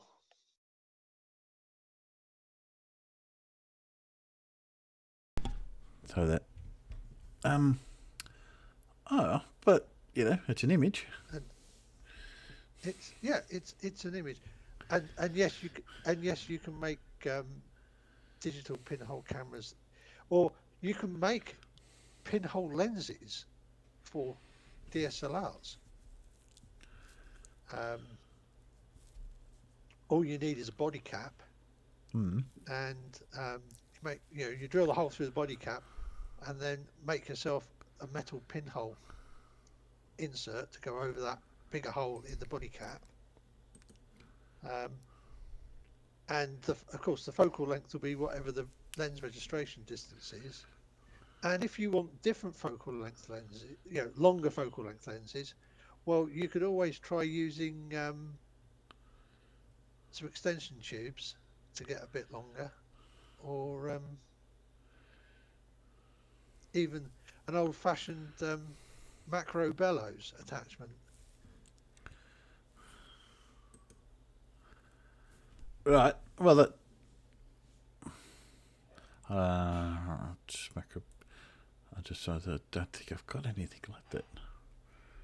No. I think we'll come up with something. I'm just planning ahead. I've got a month to think about it. A little bit less than a month. Yeah. But I mean, a big long, essentially camera.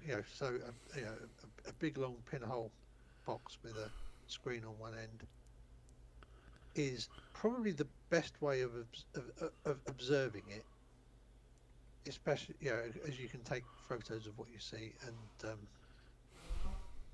multiple people can see it at the same time. Yeah. Oh, fair enough. I just remembered now both Farmers wasn't here. We couldn't get him away from all those tanks. Well, I No see the chance. top of a DD. All right, yeah, which is that one. In the second one he's posted. Yeah, The rectangular canvas thing is the top of a Sherman duplex drive Sherman, right. the old swimming ones. Yeah, That it sparks a lot of interest, that one. So we're going to see if we can get the Americans didn't use very well. Didn't a lot of them sort of sink? Yeah, that might have been because the Americans might have dropped them in the water a bit early. I mean, a little bit deeper than they could handle. Too far out, and therefore and then the wind was pushing them in the wrong direction, so they tried turning to go in the direction they wanted to go, which then put the seas at the wrong angle, which then put the water over the top, which then caused a lot of them to sink. Yes, they were. Unfortunately, with their crews inside them. Yes. Not unfortunately the most successful, but I think the idea was there. It just wasn't implemented very well. Yeah. Well, yeah. Us and the Canadians didn't have any problem using them. It was the Just Americans them. because they dropped them too far out. Paul almost had trouble with his shed sinking earlier. Paul, there was a bit of a water issue, Paul. Yeah, a bit of a water issue. Yeah. Yeah, I saw those. I saw the picture with what looks like a bird rearing shed with a river running through it. That's pretty much it. Yeah. It's funny. Did you see the outside of the shed? That's what I arrived to see. The shed and the big door that you get into through it, and there's like a lake outside the shed. Yeah. Yeah. This was the second incident of the day. The first incident was Yeah. The first incident was that we arrived to find that the water tank was nearly empty and that the birds had no water. And at the end of the day, it's completely opposite. They got all the fucking water they need. More. Too much at least water. they're ducks. They can have at least they're ducks. They can have a swim. Yeah, but they're only young ducks. They're not the sort of ducks that thrive in water like that. They're only 5 weeks old, Alan, and they don't have their adult feathers yet, so they can easily get waterlogged, and if the temperature cools down overnight, they can actually die because of the cold. Yeah. So you don't want wet ducks. No. So this poor one. Do you have to clean that duck that's stuck in the middle of the pond there? No, they'll clean themselves as long as they're not stuck in the water for too long. They love it. They were running around in it and having a wow old time, but it's they don't know what's bad for them, sort of. Yeah, that's why I thought it's funny. This one stuck here, and all the others have chewed themselves up the pen, and this one's yeah. It's like that last kid. No, 10 minutes more, Mum. Or Dad in this case. Just want to keep playing in the water. So, yes, then there's the river running through the fairly recently laid I keep saying mulch, not mulch. Stuff.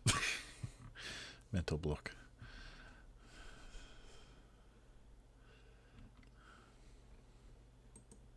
And then all cordoned off. No more Swimming for the ducks. Fun stuff. Now, I'll get back to some fun. Switch back to here. I'll play a little Everett for a sec. I'm just going to grab something from the fridge. Let's see what else we got. Where's that Everett? Is that Everett? Okay.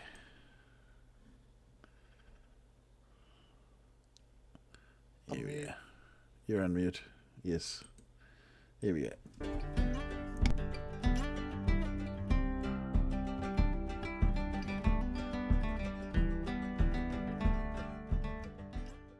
I'm sure if you're in a spiritual journey, you ran across this before. Find out that we actually have more land. Oh my, stop. Stop. I know it's easy for your mind to wander. And obviously, we see we're in the middle with the ice walls around us, which is Antarctica. But y'all remember when I told y'all we live in the abyss, right? Which is the eye of horrors. Jesus fucking Christ. That black hole is where we live at. We are not in heaven. We are in their territory. Shut up! When they invade us, we start to fall in frequency into this black hole. This is how they're able to alter our realities and control us. Like we are literally prisoners. And most people don't even know it. What the fuck am I watching? Alright, so y'all know they like hiding everything, right? So I come out in the house one morning just to check the sky, because I always do. And I see a halo around the sun. Clearly y'all can see it's like a rainbow around the sun, right? I think you're right. So I decided to go to the river to get a better view and whatnot, right? But clearly y'all can see the chemtrails is already starting to block our view. And you are doing so well. But not only that, right? When I went out there, I caught them in an act of trying to hide what was left. You gotta handle it like CNN and the Weather Channel. Constant updates. Y'all see it around there now. This is proof that we live under a dome, under the firmament, what it says in the Bible. No, it's Do not. I even have to make fun of this? They're hiding what we can see. That's why it's been cloudy the last few days. You know who does that? Crazy people! When it comes around at certain angles, that's when everything just literally disappears in the sky and all these fake clouds pop up.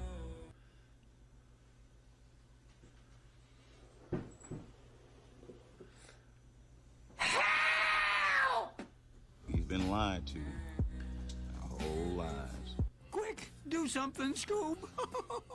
Yo, check it. I'm about to go outside and show y'all that the moon is still on vacation for the second day in a row. I know my last video, a lot of people said they seen the moon. But I'm trying to tell y'all, it's not here in South Carolina, though. Oh, dear. Looks like I picked the wrong week to quit amphetamines. I even see somebody from Georgia comment that they can see it, but I can't see it here. How does that even make sense? That's not my problem. It's yours. So basically, I'm bringing this to y'all attention so y'all can see with your own eyes So where should it that the be, moon then? isn't what y'all think it is. And there's probably a few of you thinking, oh, I'll Google that later. Don't Google it!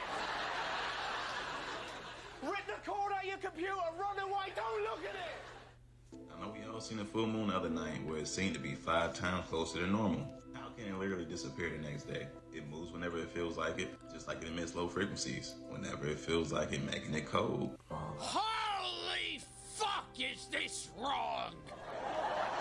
Like I told you before, this is one of the ways they balance in the Matrix. Their technology and weapons on their spaceship. But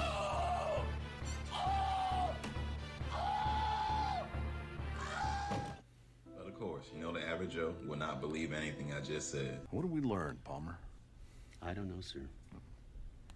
I don't fucking know either. Dear. Could it possibly that you went out at a different time of night and the moon's in a different part of the sky, maybe? Did you look up to find out where the moon should be, just to make sure you should be able to see it? No, I'm guessing not. I am guessing not. Yeah. They can be scary. Oh, we're coming up to... I think we... What else do I have in my playlist? do have. I did hear that our friend, friend, for want of a better word, I don't know if you heard this, Alan, that Craig was arrested from Fight the Flat Earth. No, hadn't heard that. You hadn't heard about that one? Here's a video of it. Sorry, I got the. We did that one. We did that one. FE. No, we did that one. Wrong FE. Where are you? Where are you? Where are you? Where are you? No. Maybe I didn't put it. Oh, there we are. This is it. Why I was arrested. Interview with Auditing the Absurd. Now, apparently, I was going to play it for a little bit. I don't want to play too much of it, but I'll give you a few minutes of it.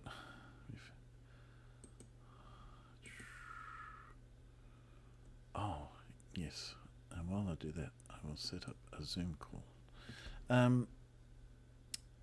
Paul, you'd like a Zoom call, wouldn't you? Yeah, that would be more convenient for me, yep. Yep. So I'll just put this on for a little bit. I think I've got far enough up. Far enough, and then I'll set up a Zoom call. The kids and everything, and they're all happy. Emma and I, we're going to go and have a little nap. She's got a bit of a migraine, I'm a bit hungover. And about 7 o'clock, there's a bang on the door, and it's Simon. And I'm like, oh, maybe the bike's there. So I get out of bed, put his dressing gown, that's his next door neighbour. Answer the door, and he's like, oh, you know what, Craig? The best I can do is let Emma use my bike. And I was like, what do you mean? No, we want Emma's bike. Where's Emma's bike? Oh, well, the thing is, right, I gave it to this guy, but I can't remember which house it is, and I've been going around knocking on the houses, and I can't find where it is. And I'm like, so let me get this clear. You've given my wife's bike to somebody that you don't know, and you don't know where he lives. And he's like, no. And I'm like, yeah, you fucking have. Right, and at this point, I'm obviously annoyed, right? My wife's been upset. You don't can upset my wife. I feel like at this point, my property's been stolen. So I say quite clearly to him, right, this is the last fucking chance. You go and get that fucking bike now, or I'm phoning the police. And I shut the door, and I walk away because I'm getting angry, right? So I walk away from it. And then, as I'm walking away from my front door, he opens my front door, comes into my house, looks at me and he says, phone the police and we'll see what fucking happens. Okay, so, right.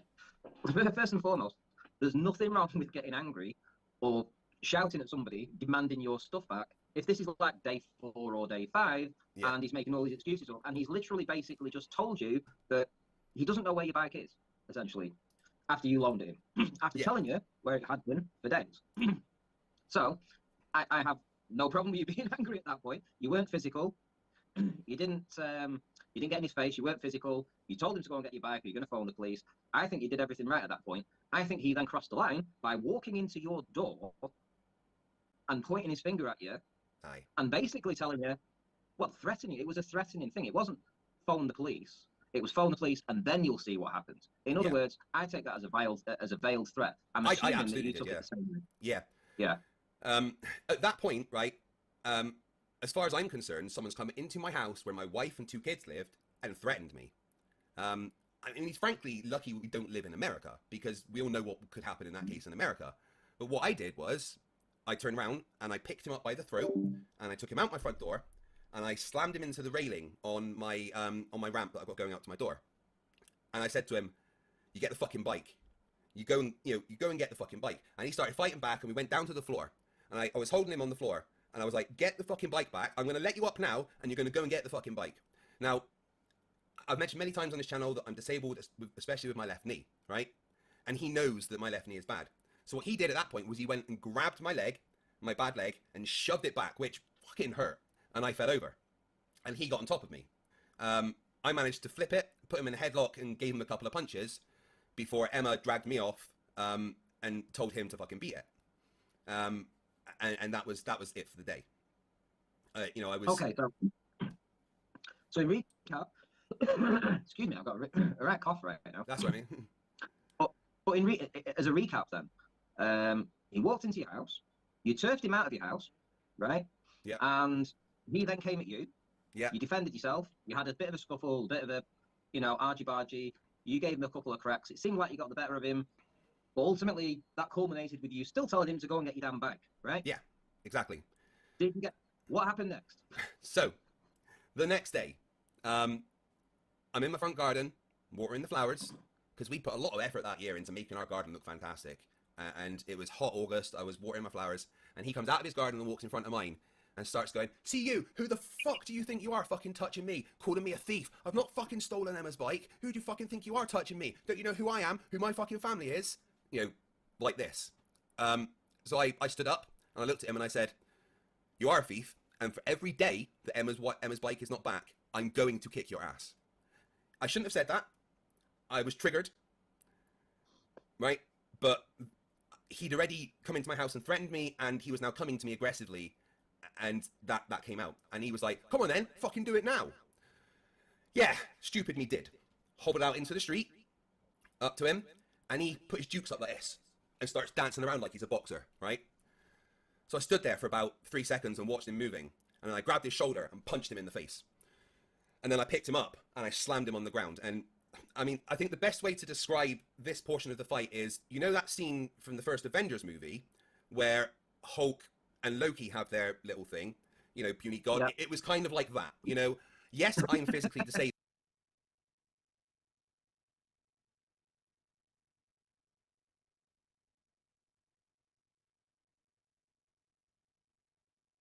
Sorry.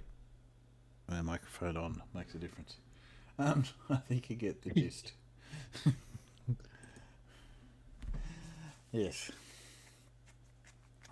So, here we go. And obviously that escalated. He went to court.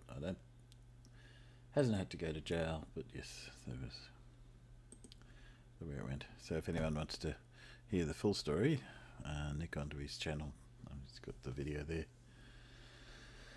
Paul, you would have got a link to a Zoom meeting in your DM. I'll check that out. And if you're pretty close to ready, we might do a chat, do a quiz, or I believe you have something slightly different in plan tonight. Yeah, let me get into that Zoom call and I'll wait till you're in there before I do anything. So, yeah, I just came across it when I was looking through things to put on tonight. I thought, I don't usually go onto FTFE, but just spotted the let me see if I can pull up the start of that.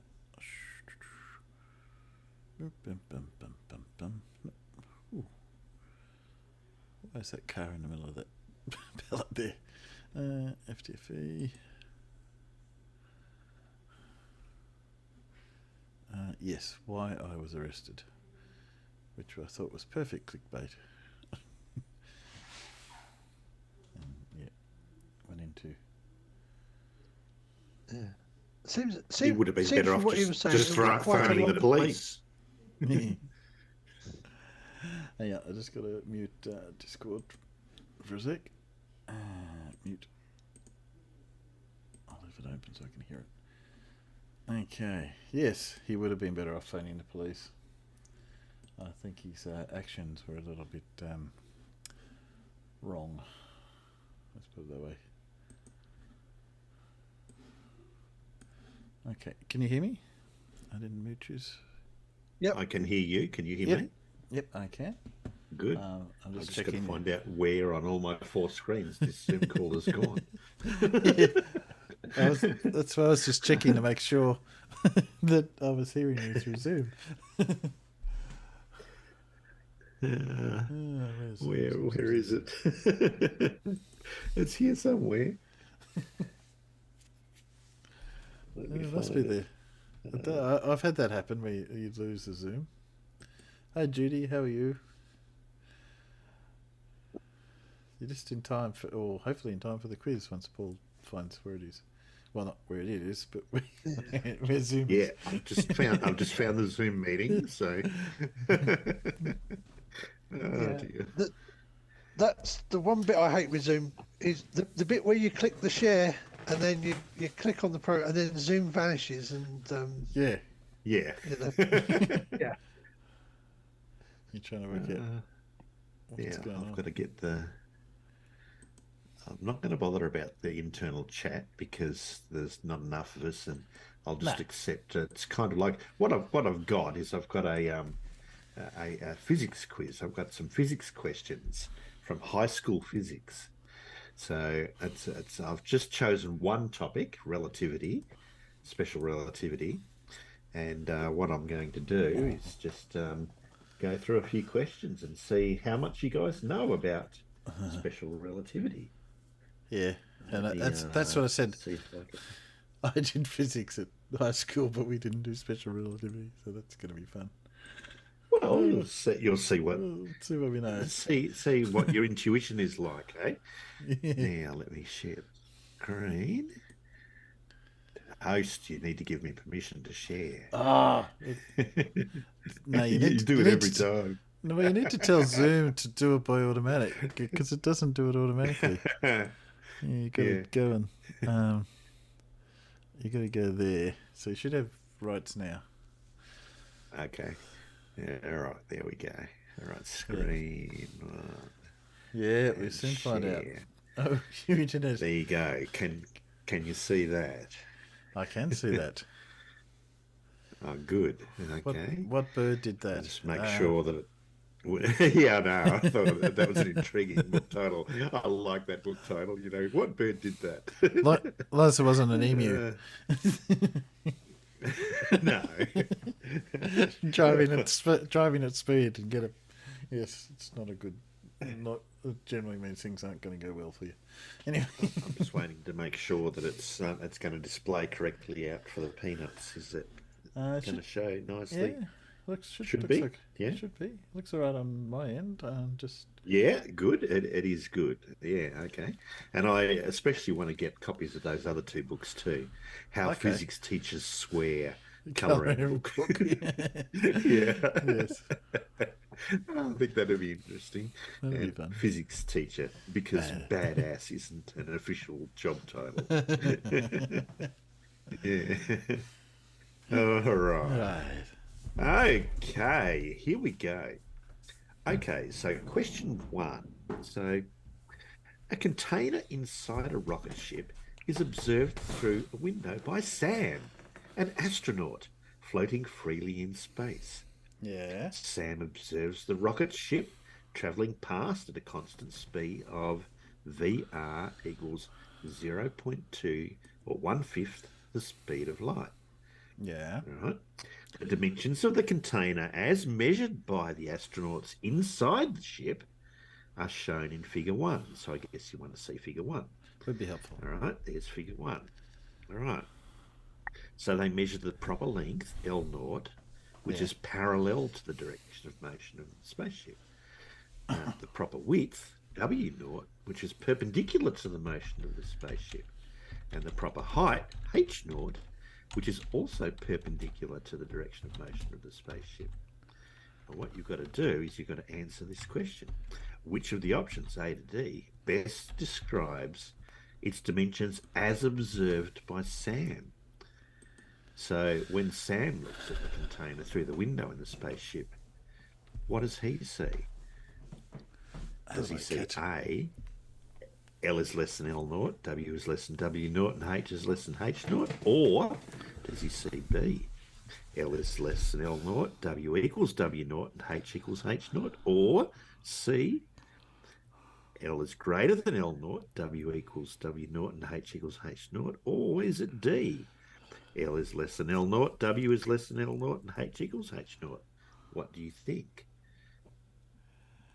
Any ideas here? I have an idea.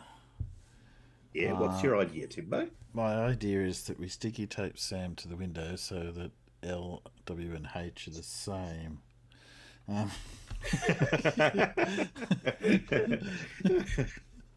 Good luck with that.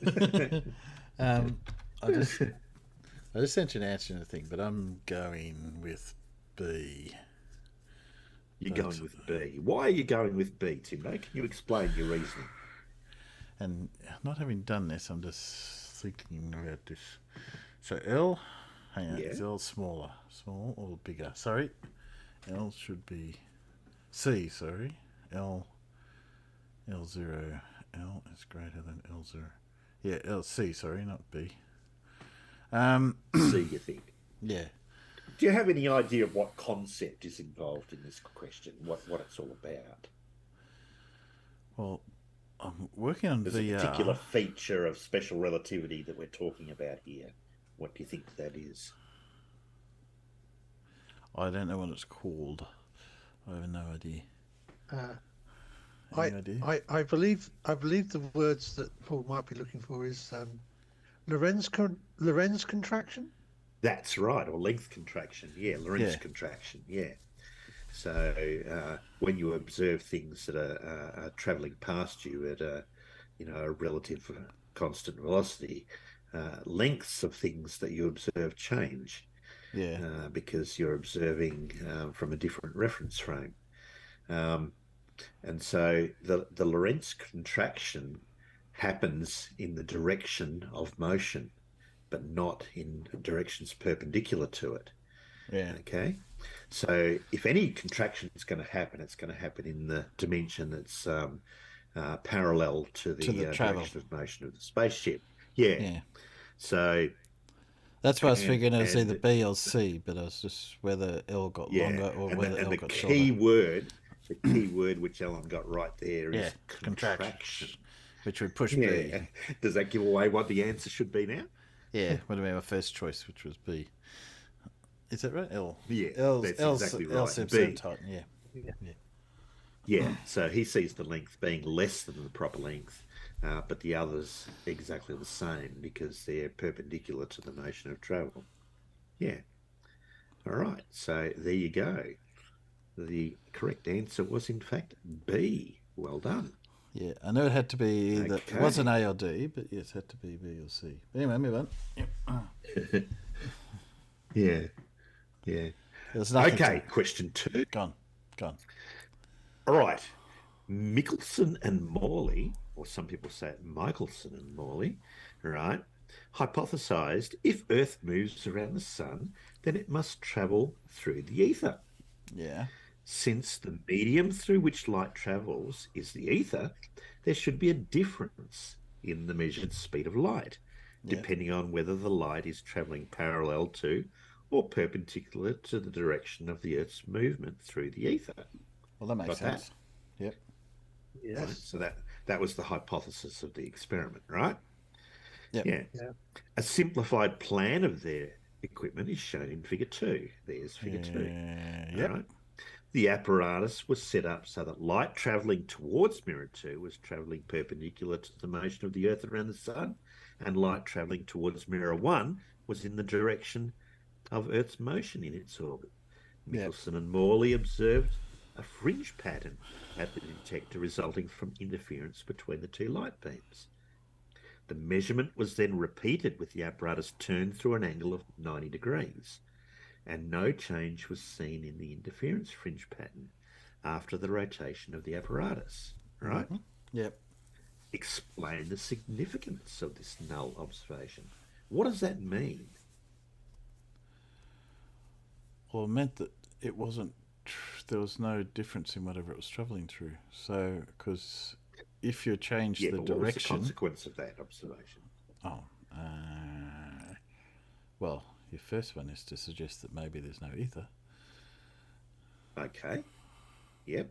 Why? Because obviously, if there were, on the basis of your hypothesis was that if there was an ether and the Earth is, then you would expect to see a change in the speed of light, which would change the interference pattern. But if there was no change in the pattern, then that would tend to make that hard to prove. Now, yeah, okay. There is actually another possibility. Yeah, there is the next one. There is another possibility of that maybe the ether still does exist, but the Earth is not moving. That the Earth is moving. Yeah. Right. The Earth is flat and stationary. Yes, I said it. No. That's not actually the possibility, because we do know that the Earth moves. I mean, that was one of the assumptions, that the Earth actually moves around the sun, right? That we know the Earth moves, and we're going to use that property to carry out this experiment. But the other possibility was, of course, that the Earth dragged the ether with it, so that there was some kind of stationary ether around the Earth as the Earth moved through this ether, that it kind of like had a stationary layer of ether around it as it moved around the sun. I mean, that was the other possibility. Which would mean that later experiments. Would that mean that they have to have mass? To have some kind of viscosity, wouldn't it? Yeah, because conservation of momentum to be able to have the other things, to have the Earth sort of drag it with it. So something would have to have some sort of mass. Yeah, I mean, the ether had very special properties. It had to be completely massless and no viscosity, so things could move freely through it without causing any kind of drag or anything like that. But at the same time, it had to be one of the stiffest materials known, because light travels so fast through it. Yeah. So there were sort of two contradicting properties there. Because it had to exist. It had to exist in a vacuum. So. Yeah, that's right. Yeah. So the significance of the observation was that either the Earth dragged the ether, or there was no ether. And of course, we know that the speed of light is the same in both directions there. Yep. So indicating that if the ether existed, then there is no motion relative to that ether. Right? Either the ether does not exist, or the Earth drags the ether in its motion around the sun.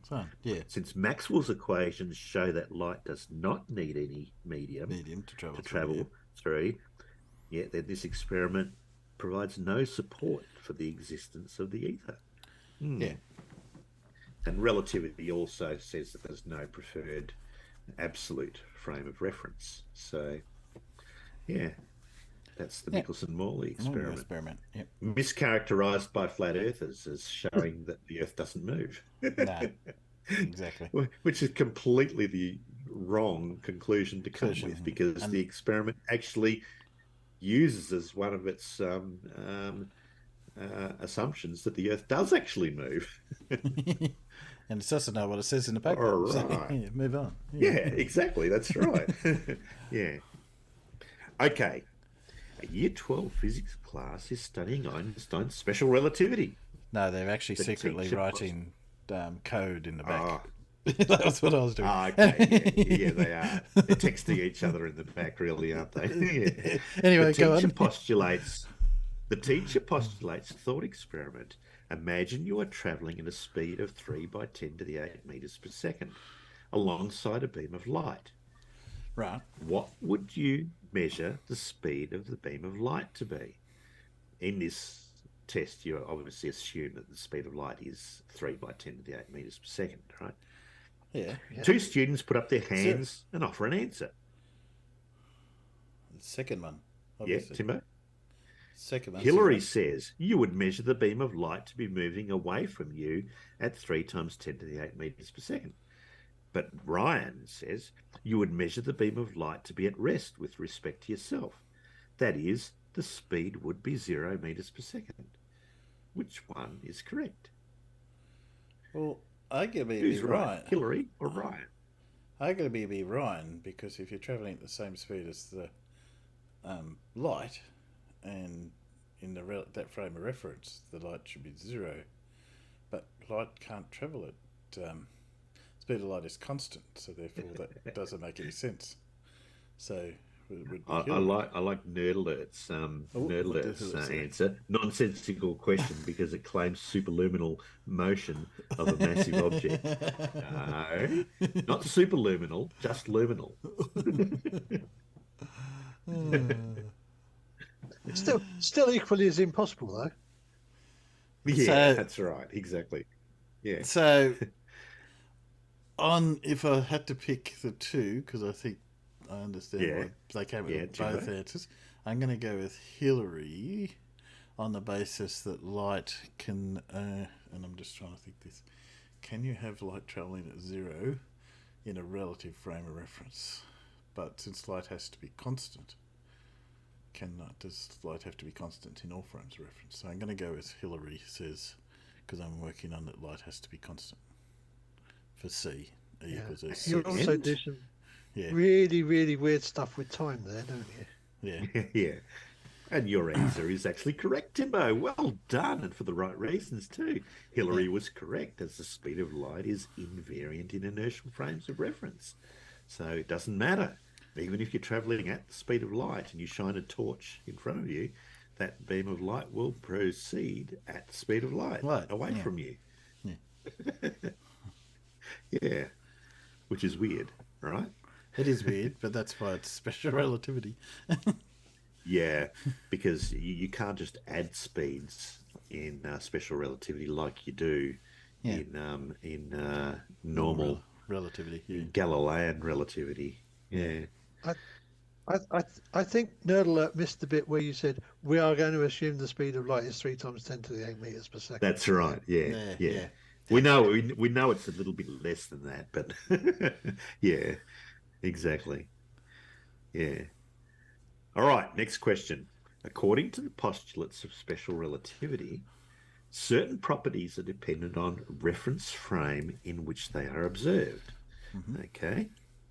So here in column 2 of the table below, indicate whether the entry in column 1 is always the same, S, or may sometimes be different. So let's go through them one by one. The mass of an electron measured at rest, will that be the same in all reference frames, or will it be different sometimes? I think that's going to be always the same. That's where I would have gone in, that mass should be constant. I'm trying to think what changes mass,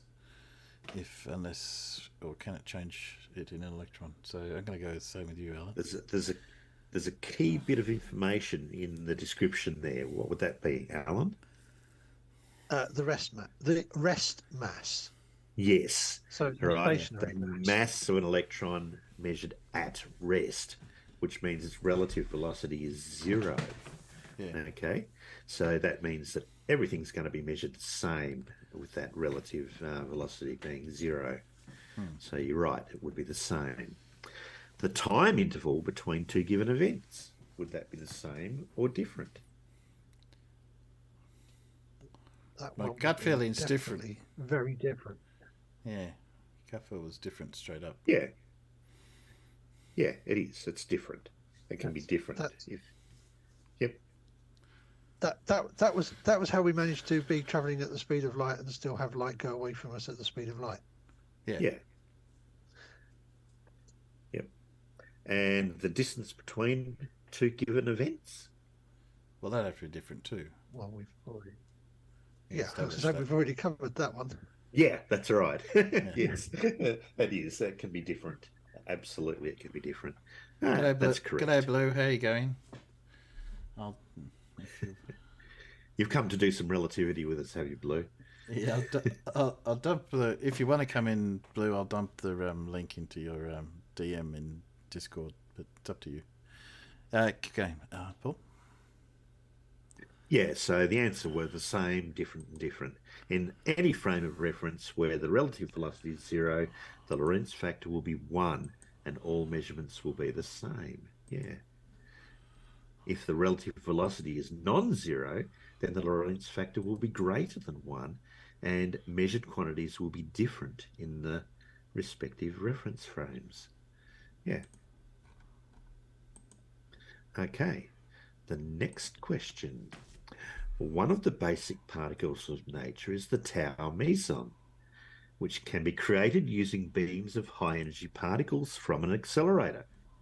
When created, the tau meson has a very high velocity of 0.998749 times the speed of light, which means it has a Lorentz factor of 20. However, it only exists for a period of 6.10 times 10 to the minus 12 seconds, as measured by the scientists at the accelerator laboratory. After this time, it decays into 2 other particles. During this time, it is observed to travel a distance d. Figure 3 shows the creation and decay of the Tau meson in the reference frame of the scientists. All right. So what you've got to calculate here now is, I've already given you the answer for this one. I didn't do it. Oh, what a pity. Okay. I was going to say, what is the life? I reckon it's I reckon it's 3.05 by 10 to the minus 13. Just okay. as a guess. That was a bit of a bummer. A bit of a shame. I didn't, oh well. Yeah. I'm just gonna see if I can work out lifetime. Yeah. And the trick to that one was that since the Lorentz factor is 20, you have to actually divide by the Lorentz factor to get the time of the decay. Yeah. So it ended up being 3.05 times 10 to the minus 13 seconds. Oh, let's see if I can. All right, the next one hasn't got the answer on it. So now, same scenario, but this time you've got to calculate what is the distance d in figure 3 as measured by the scientists. How would you do that? Yeah. Well, how would you calculate that distance? You need to know to the time it takes from the scientists. So hang on, where's creation? Sorry, I'm just getting this. Were the scientists at the point of creation? Just reading back through. Yes. Okay, during this time observed to travel a distance d. So it is that time times the velocity, whatever that works out to be. Yeah. So what would you do in your calculator, Timbo? So we're going, velocity is 0.009 c, and it is the decay at... Anyone care to actually do the calculation? I'm just trying to... And tell me what you get. See if my calculator... Take C as 3 times 10 to the 8 metres per second. I would suggest it would be a distance of 1.8 millimeters. Okay.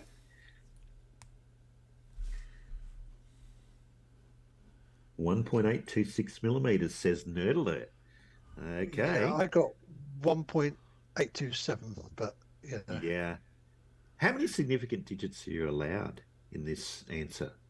Anyone know? I would have said 2. 3. 3. All right, because you've got the 6.10. There's 3 significant digits there, right? Oh, yeah. So you're only allowed 3 significant digits in your answer. Okay. Yeah. So you'd have to round that 1.826 up to 1.83, wouldn't you? Yeah. Yeah. And the correct answer is, in fact, exactly that. Well done, Nerd Alert. Well done, Alan. All right. My calculator wouldn't. That is the correct answer. Yes. Very good. Okay. Same problem, this time as measured in the reference frame of the Tau meson. What would the distance d be?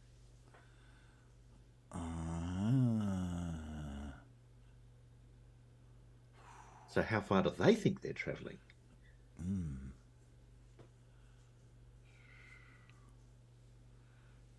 Just contraction. We're running out of time.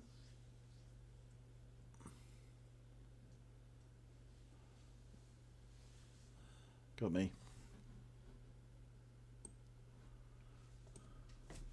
You've forgotten all about length contraction. Actually, yeah, Lorentz contractions. Well, I know what I know it is get it, but I don't know what to calculate it. So I know it's going to be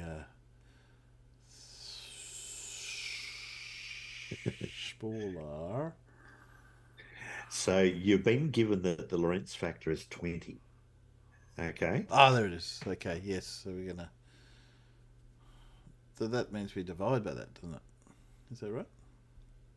That's correct, yeah. Yeah. So, go on, Alan. Yeah, Alan? I was going to say 36.6 millimeters. How many? I said 36.6 because it's going to be like 0.19. We multiply by the Lorentz. It's going to be 0.19. Aren't they measure? If the scientists have measured it at 1.8 millimeters. Yeah. And that's suffered the contraction. So that's the contracted length. So in the meson's reference frame, the length should be longer, not shorter. You reckon? Yeah. Remember, what you observe with the Lorentz contraction, right? Okay. Would I say it this way? This is how I said that. The scientists are seeing the contracted, the full length, so that should be less for the object. That's how I saw it anyway. Yes. That's right. Right, because the length they see is the proper length multiplied by the Lorentz factor, Alan. Okay, that's what they observe. Okay, so in the reference frame of the meson, which is the proper length, you have to then divide by the Lorentz factor to get the proper length. So because the Lorentz factor, because the length contraction is that L equals L naught multiplied by the Lorentz factor, you've then got to divide by the Lorentz factor to get the proper length in that case. So it ends up being divided by, so it ends up being 9.15 times 10 to the minus 5 meters. All right? Yes. All right.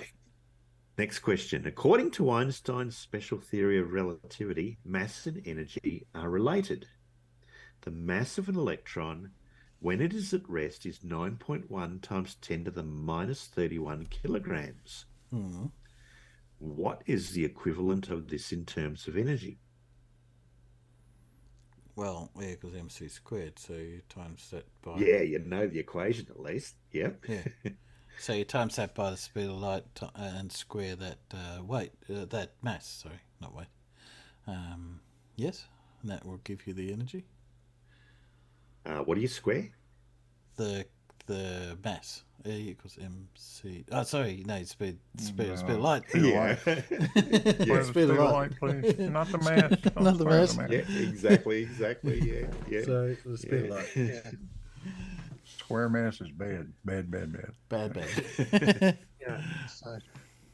Yeah. So. What if it's a round mass? Go on, carry on. No round mass, no square mass. Stop doing that. Okay? Leave it alone. Just mass. I make it 8.2 times 10 to the minus 14 joules. That's what which is what Nerdler's got as well. Yeah. Right? Yeah. And the answer is, in fact, that. Yeah. So you're right, it's MC squared for particles at rest. Remember, if the particle's actually moving, it is slightly different. But at rest, it's equals MC squared, yeah. Using that energy equivalent would then be 8.2 times 10 to the minus 14 joules. You are correct. Well done. All right, question 9. This one's a bit tricky. And Paul, sorry, yeah? just to go back to your answer. Your answer had one too many significant figures. Hey? Your answer has one too many significant figures. It does, yes. It should be 8.2, yeah. You're correct. Yes, it should be 8.2. You're right. Yeah. All right. The electron accelerator at the Arpanza laboratory in Yalambee, near Melbourne, can accelerate an electron to a speed such that its mass increases by a factor of 22. Got that? Yep. All right. Yep. What is the value of the Lorentz factor for an electron as it leaves the accelerator?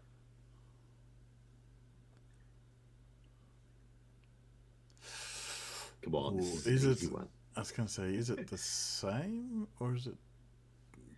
Is it what? It's Say a just number. It's fact 22. There you go. You are correct. it's just m naught times the Lorentz factor, and so it is a Lorentz factor of 22. Yeah. Well done. That one's an easy one, but the next one is going to trick you, I'm sure. All right. The electron accelerator at the Arpanza laboratory in Lambie, near Melbourne, can accelerate an electron to a speed such that its mass increases by a factor of 22. Which of the following, A to D, gives the kinetic energy of the electron as it leaves the accelerator? Is it 8.2 times 10 to the minus 15 joules? Is it 1.72 times 10 to the minus 12 joules? Is it 1.80 times 10 to the minus 13 joules? Or is it 5.11 times 10 to the minus 6 joules? How would you calculate this? So the potential kinetic energy.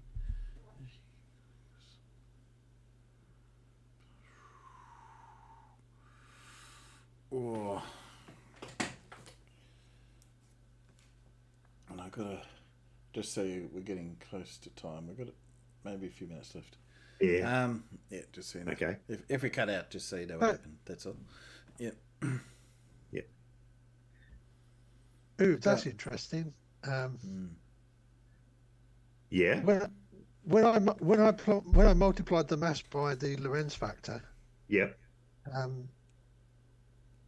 You get what? 1.8 times 10 to the minus 12. Now, what mistake have you made there, Alan?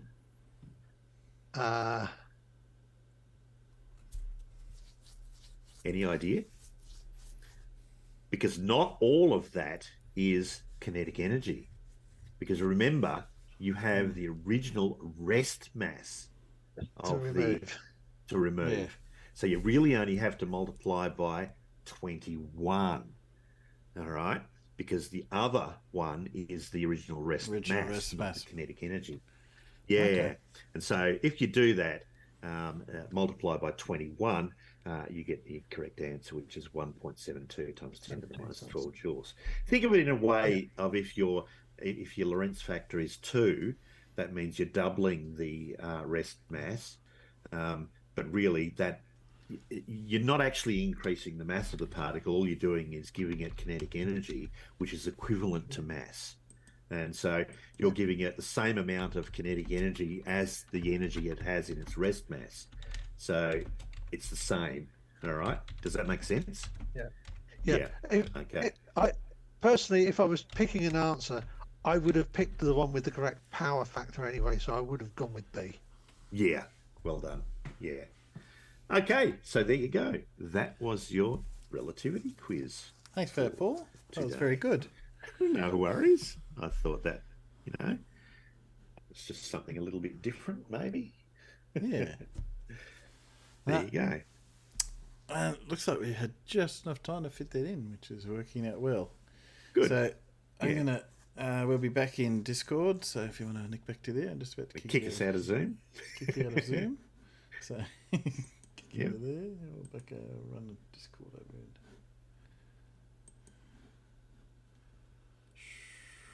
And I got to turn my sound back on in Discord. Where'd you go? Discord. Discord, where are you? There you are.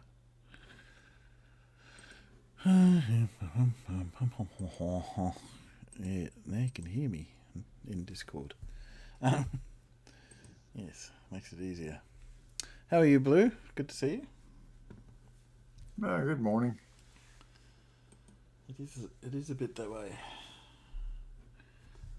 Morning already. Well, it'll be morning for me in 21 minutes. Put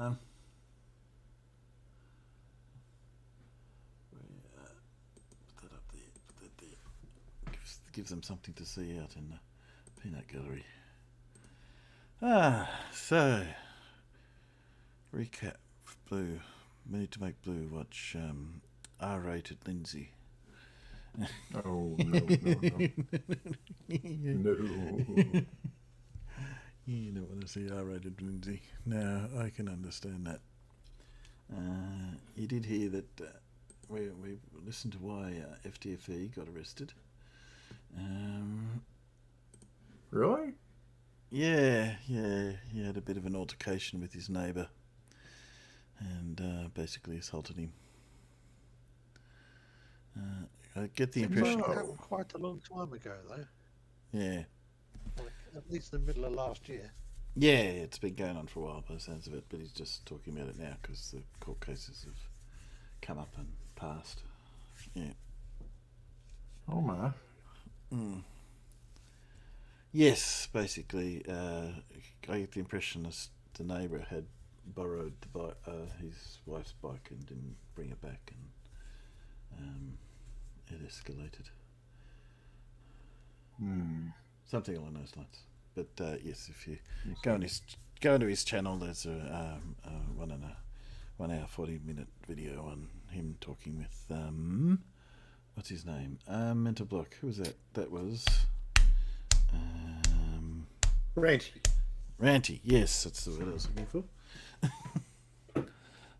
Yes. I saw a little something about that, and I didn't know what it was alluding to. Yeah. So there you go. I mean, basically, Timbo, he could have had the other guy in court if he'd kept his cool and just, accused him of stealing the bike, Yeah. Police would have come around. They would have said, "Where's the bike?" So forth. Yes. So what have they done? Charged him with assault or something? I didn't have much of the whole video all the way through, but that's my impression. I watched back end of bits and pieces. He was charged with assault and he's gone to court. Obviously, he wasn't sent to jail. I don't know if he's actually got off or whether it was just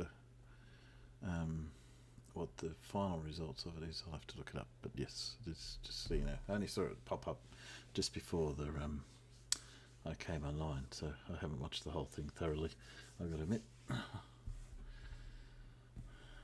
But obviously he's not in jail, so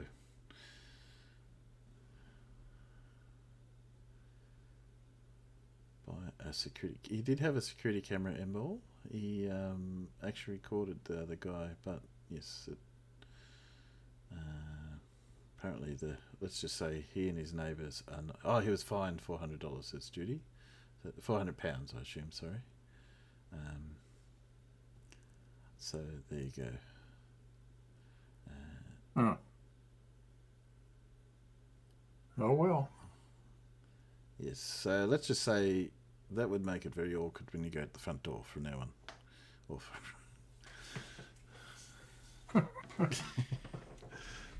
Because knowing how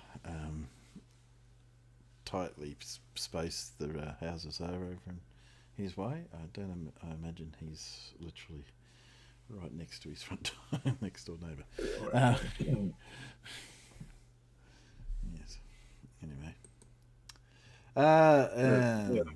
You go on. It seemed easier just to call the police and ask them to go over and inquire as to why the guy stole my bicycle. Yeah. Yes, I think basically that's, but he's not proud of what happened, etc. And it's not how we want it to be, but that's what happened in the heat of the moment.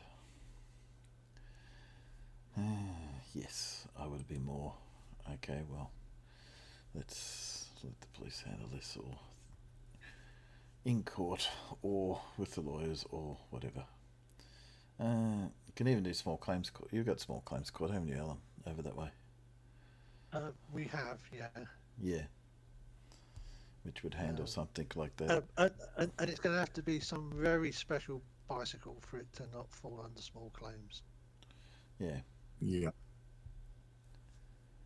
Although, trust me, there are some very special bicycles out there. I know. You can pay thousands and thousands of dollars. Well, I paid $2,500 for my bike, so yeah, I've had it for a while. But yeah, go on. My son borrowed a bike off his friend to go mountain biking on, and came off the track and crashed it into a tree. And Fortunately, he didn't write the bike off because the bike was £10,000. Yes. Because it was a proper, full-on competitive downhill mountain bike. Because his friend has ridden in World Championship level competition. Yeah. That's a bit outside the normal small claims court. Yeah, I think these days it's up to £5,000 in small claims. Yeah. Yeah, or should I say England? It's England and Wales, and then Scotland and Northern Ireland. Because Scotland and Northern Ireland have different legal systems to England and Wales. Yeah, I paid $2.50 for mine a while back. Mine's a 29-inch dually with obviously nice frame and stuff. Wasn't top of the line, but it was more than average. And I've had it for going on 8 to 10 years, so it's no longer current. But I'm trying to decide: do I want to make it electric? But it cost me nearly $1,000 to make it electric, so I'm tossing up. Do I just buy an electric bike? Yeah. My the bike my son crashed was a top of the range Iron Horse. All right, yeah, that's a top people who know this stuff know. No. But his friend wasn't too bothered because it was his spare bike, and the guys Monster Energy. And anyway, Monster Energy Drinks had bought the bike for him anyhow. Yeah, I was about to say, I bet you it was sponsored, and I know a few people at sort of that World International, and they're all sponsored, and they have gear they can just give away because they just get just get another one. Well, they both went to our equivalent of what you would call TAFE together. Yeah.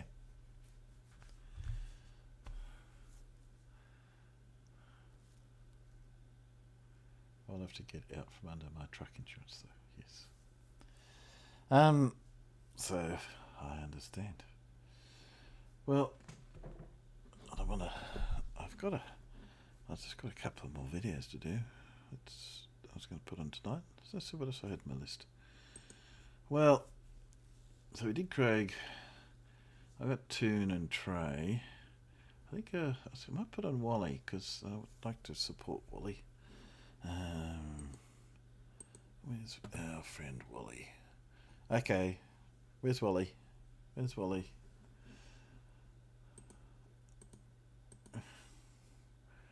need Wally. Wally. There he is. I found Wally. There you go. Or where's Waldo if you're American? I need to get that back up there.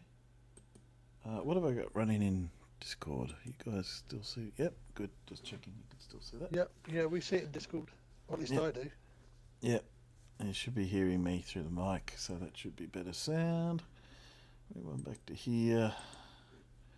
Now, I think this was on Falcon Heavy. It's about 18 minutes, so we'll see how it goes. I might actually give it a slight speed increase because it's a little bit longer than usual. Okay, this sound go.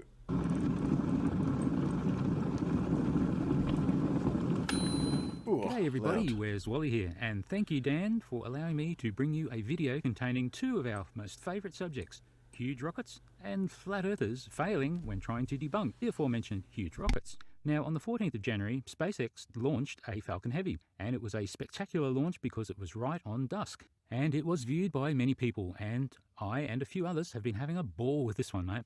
Now this is a short summary of the timeline of failure. Now, initially, a flat earther called Wide Awake, he took a rather excellent video from the west coast of Florida looking east, and he was about 188 kilometres away, watching the rocket with a P-1000.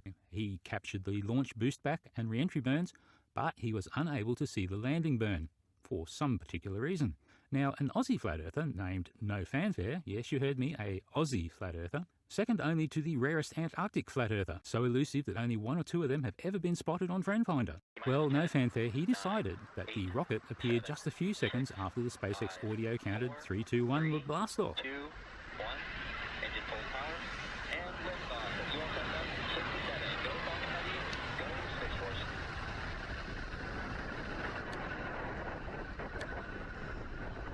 And his claim was that the rocket was visible only after a second or so. After he heard that, he had all the proof of his desired flatness. Now, No Fanfare, he did actually quite a good job of matching the 2 videos based on the SpaceX audio.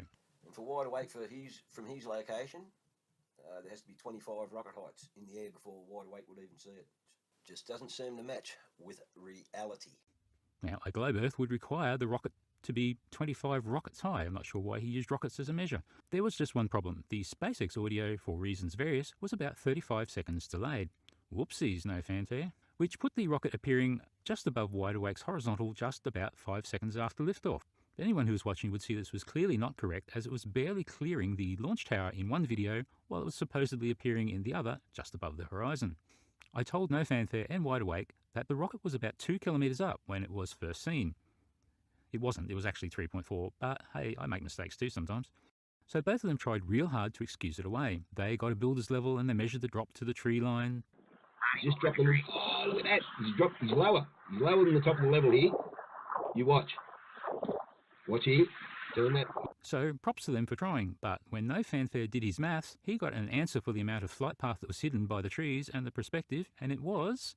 his observer spot, and here's where the rocket launched. That's the line that is angled up with his camera to go above that tree line. Let's take a random guess. Let's just say it's 0.6191 degrees going across the top of that tree line. 0.6191 degrees. That's oddly specific. And Wide Awake's 115 miles away from where the rocket launched. Oh, look at that. That's 1.2427 miles from launch to view. 1.2427 miles? Okay, I think I know where this is going. Where's Wally? He had that in kilometres. 2.0 kilometres, and he showed it on the... if we go here into miles and convert that to kilometres, let's see what we get. Mate, you could just hit the menu button drop down and change it to kilometres. Just saying. Look at that, will you? 1.99999993179.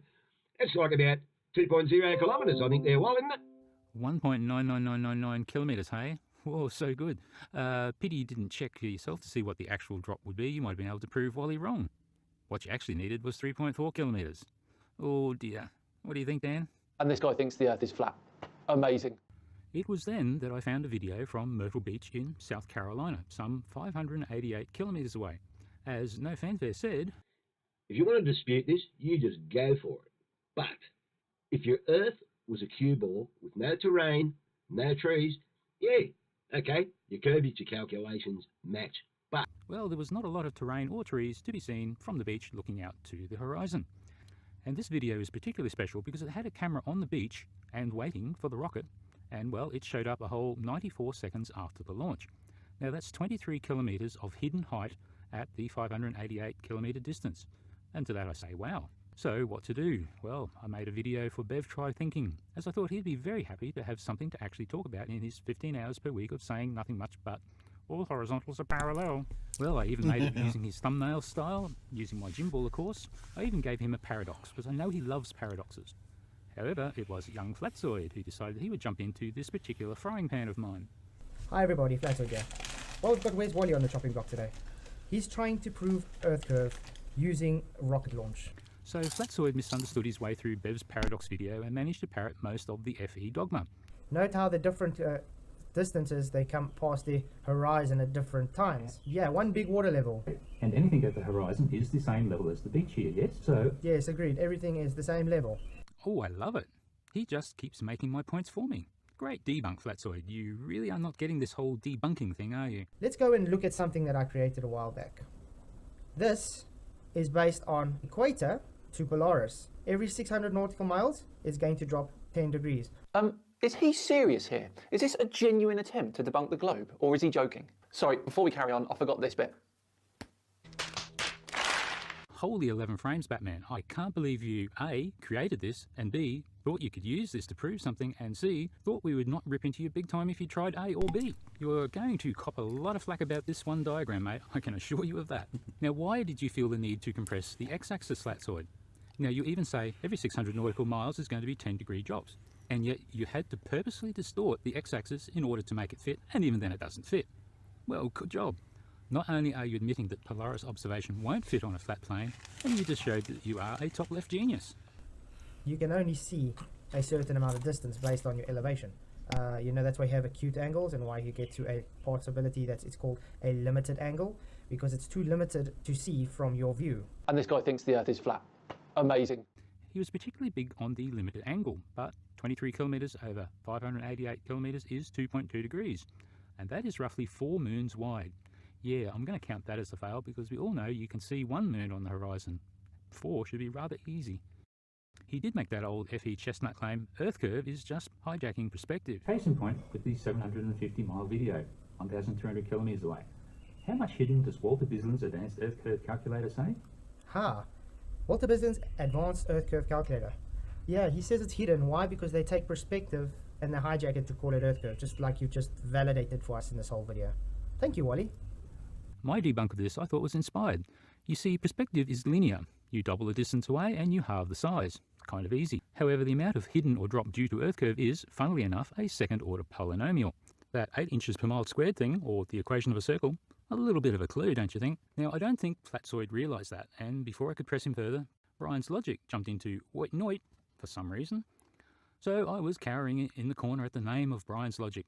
Well, not so much really. I think I grabbed the popcorn to sit back and watch the first of these videos. Well, Brian said much derp and I gleefully responded to each and every piece of it, pointing out the very many fails he had. Now, Cinnamon Control, he did like what I did with my 3 videos all synced up, and he went and did the same thing with 7. Always has to go a little bit better, doesn't he? Now, Brian really struggled with the concept of a rocket being behind and below the horizon. So Brian took a long, hard look at one frame from Myrtle Beach and he decided that the blurry flames were actually in front of the horizon. I kid you not. As I change it around, I've changed around the levels to try and clear it up. As you can see, the horizon is behind whatever is going on here. The horizon is behind it. So no matter what they have to say, this is a black swan. That's Wally's black swan. However, like this sunshine around the jet, you can see that it's clearly not going to happen like that. Just an optical effect. I soon ripped that whole argument to shreds because I looked and found the frame with the very first bit of rocket light, and that is clearly not in front. Of course, he totally didn't address where the rocket was for 94 seconds prior to coming to view, or how 23 kilometres of increasing altitude could be vertically lower than the eye level from Myrtle Beach. Now, it seems Brian didn't like it or know how to address it very much, because the very next day when he was on Nathan's Flat Earth debate show, he just had to go and bring it up, didn't he? I shared the image now that they were trying to claim was clear globe proof. Right? This is what they were trying to claim. This is from Myrtle Beach. And this here, this little red apple looking thing, that's the afterburner from a rocket that launched from Cape Canaveral. It's over 365 miles away, right? They said they couldn't see this afterburner until 93 seconds in. Now, I destroyed that whole claim, but it doesn't matter, right? But I show that this is in front of the horizon, and it wouldn't matter if it's behind the horizon because the horizon's not physical. But they were trying to claim the horizon was geometric again. What are these people at? And the rocket itself was like 0.009 degrees. That was its size. Like, you'd never see the rocket. Even with a good camera, you won't be able to see the rocket. Like, this is afterburner. They don't know where the rocket is. The rocket is above that number. They don't know where it is. So that red dot, Brian, on the horizon is proof that that thing's in space? It's supposed to be proof that the horizon is geometric. This is what they're trying to do. Now, I show look, that it's in front of the horizon, even within their stupid photograph, right? Oh, whoa. You've just said... Hold on, you've just twirled a few knobs and turned this into a black swan. Well, Nathan, he was parroting as usual. How's that geometric horizon working out for you, Ruhif? Good? Nathan did say one thing right. A few knobs got tweaked, and you can claim Black Swan. We've got 356 miles, Bri. Yeah. So we call it a 400, or around 400 then, where the horizon is? Well, the Adam Meakin piped up with the most crazy concept I have ever heard. And the size of this straw man is immense, literally. Well, maybe so, yeah. It could be up to 400. They're 400 miles away. Because of the black swan you claimed. I just do the math. I'm going to give him a 10-foot observer height. Can't tell, but I'm assuming it's at the beach that they're filming this. But to do that backwards and assume in their claim that the horizon is the leading edge, we've taken that leading edge as 400 miles, square that and multiply it by 2640, and divide that by 10, gives us an R value of 42,240,000 miles for the new Arvo. I think that's a record that they've delivered us. 42 million, that's halfway to the sun in the heliocentric model then. Yeah. Now, the thing about it is, what they say, now everything I did, no matter what I did, it showed the same thing. The horizon behind the afterburn. I was like, I came back to him, that's supposed to be your clear, CLEAR, globe truth. So Brian has made the classic strawman there. He reduced the whole video, showing the rocket at eye-line hidden behind 23 kilometres of Earth curve, to just one blurry frame, and then tried to debunk that. Well, I guess the whole video, or even the whole supercut video, was just too confronting for them, wasn't it? So here we are at the final debunk so far. Bev, Try Thinking, and Emma UK, and their trusty sidekick, Paper Organist, had very derpy answers to my direct question from chat the other day. When asked how did the rocket take 94 seconds to come into view from Myrtle Beach, Emma responded with, We have a Wally, and it's so funny. I want to answer it. And for the rocket to go through the sky, I'm not entirely sure what propulsion system it uses, but there you go. Think rocket fuel. Our survey says it burned rocket fuel. I guess that's correct, and yet so wrong. And Bev said, fantastical. You can see that. Look how far away you can see. 588 kilometres. I mean, that's got to be a world record, has it? All sounds very fantastical. Well, always one with the great made-up words. And Paper mumbled something more intelligent than usual for once. He said, shiny rockets and combustion. Okay, I can give some credit, because if it is a rocket, so it has this shiny engine, this combustion is shining, so maybe it could be visible source of light, like fire. Maybe it would be visible. He wants us to go and watch his video. Nobody's watching Wally's videos. Doesn't he have loads of fans out there? Don't know, he might have put a tracking tag on it, but I do know that I think Wally's a mental case, and the last thing I want to do is watch his videos. So I guess Bev knows that it's a poison chalice after all. He claims he hasn't watched it, but the funniest part is that these guys were averting their eyes from the simple evidence in a video with ECV in the title. Now, ECV is a Bevian term that they made up. It stands for Existential Cognitive Veiling.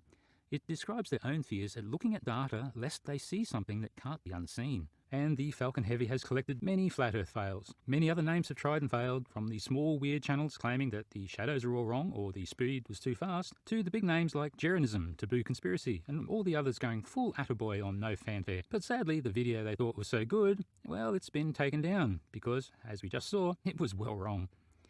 And even Phuket Word was circling and muttering all sorts of dirt.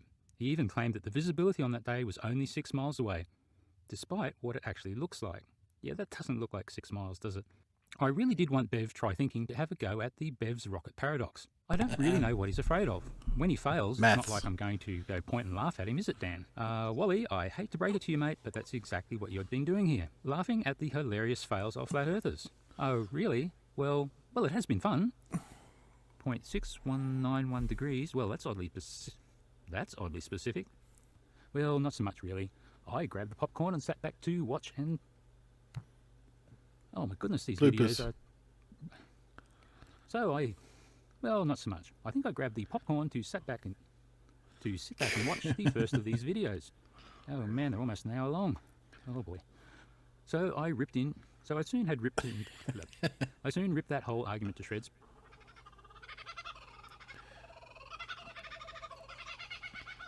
Sits in the old elm tree, Mary, Mary, King of the bushes. There you go. Anyone who's not been following that is now completely up to date. I couldn't hear the audio in here in Discord. Oh, you couldn't? You should let me know. I would have fixed it. I don't know why. I listened to it on YouTube, though. Okay. I wonder if somebody would mind telling Brian's logic that rockets don't have afterburners. Be a bit pointless. You were going to say something, Alan?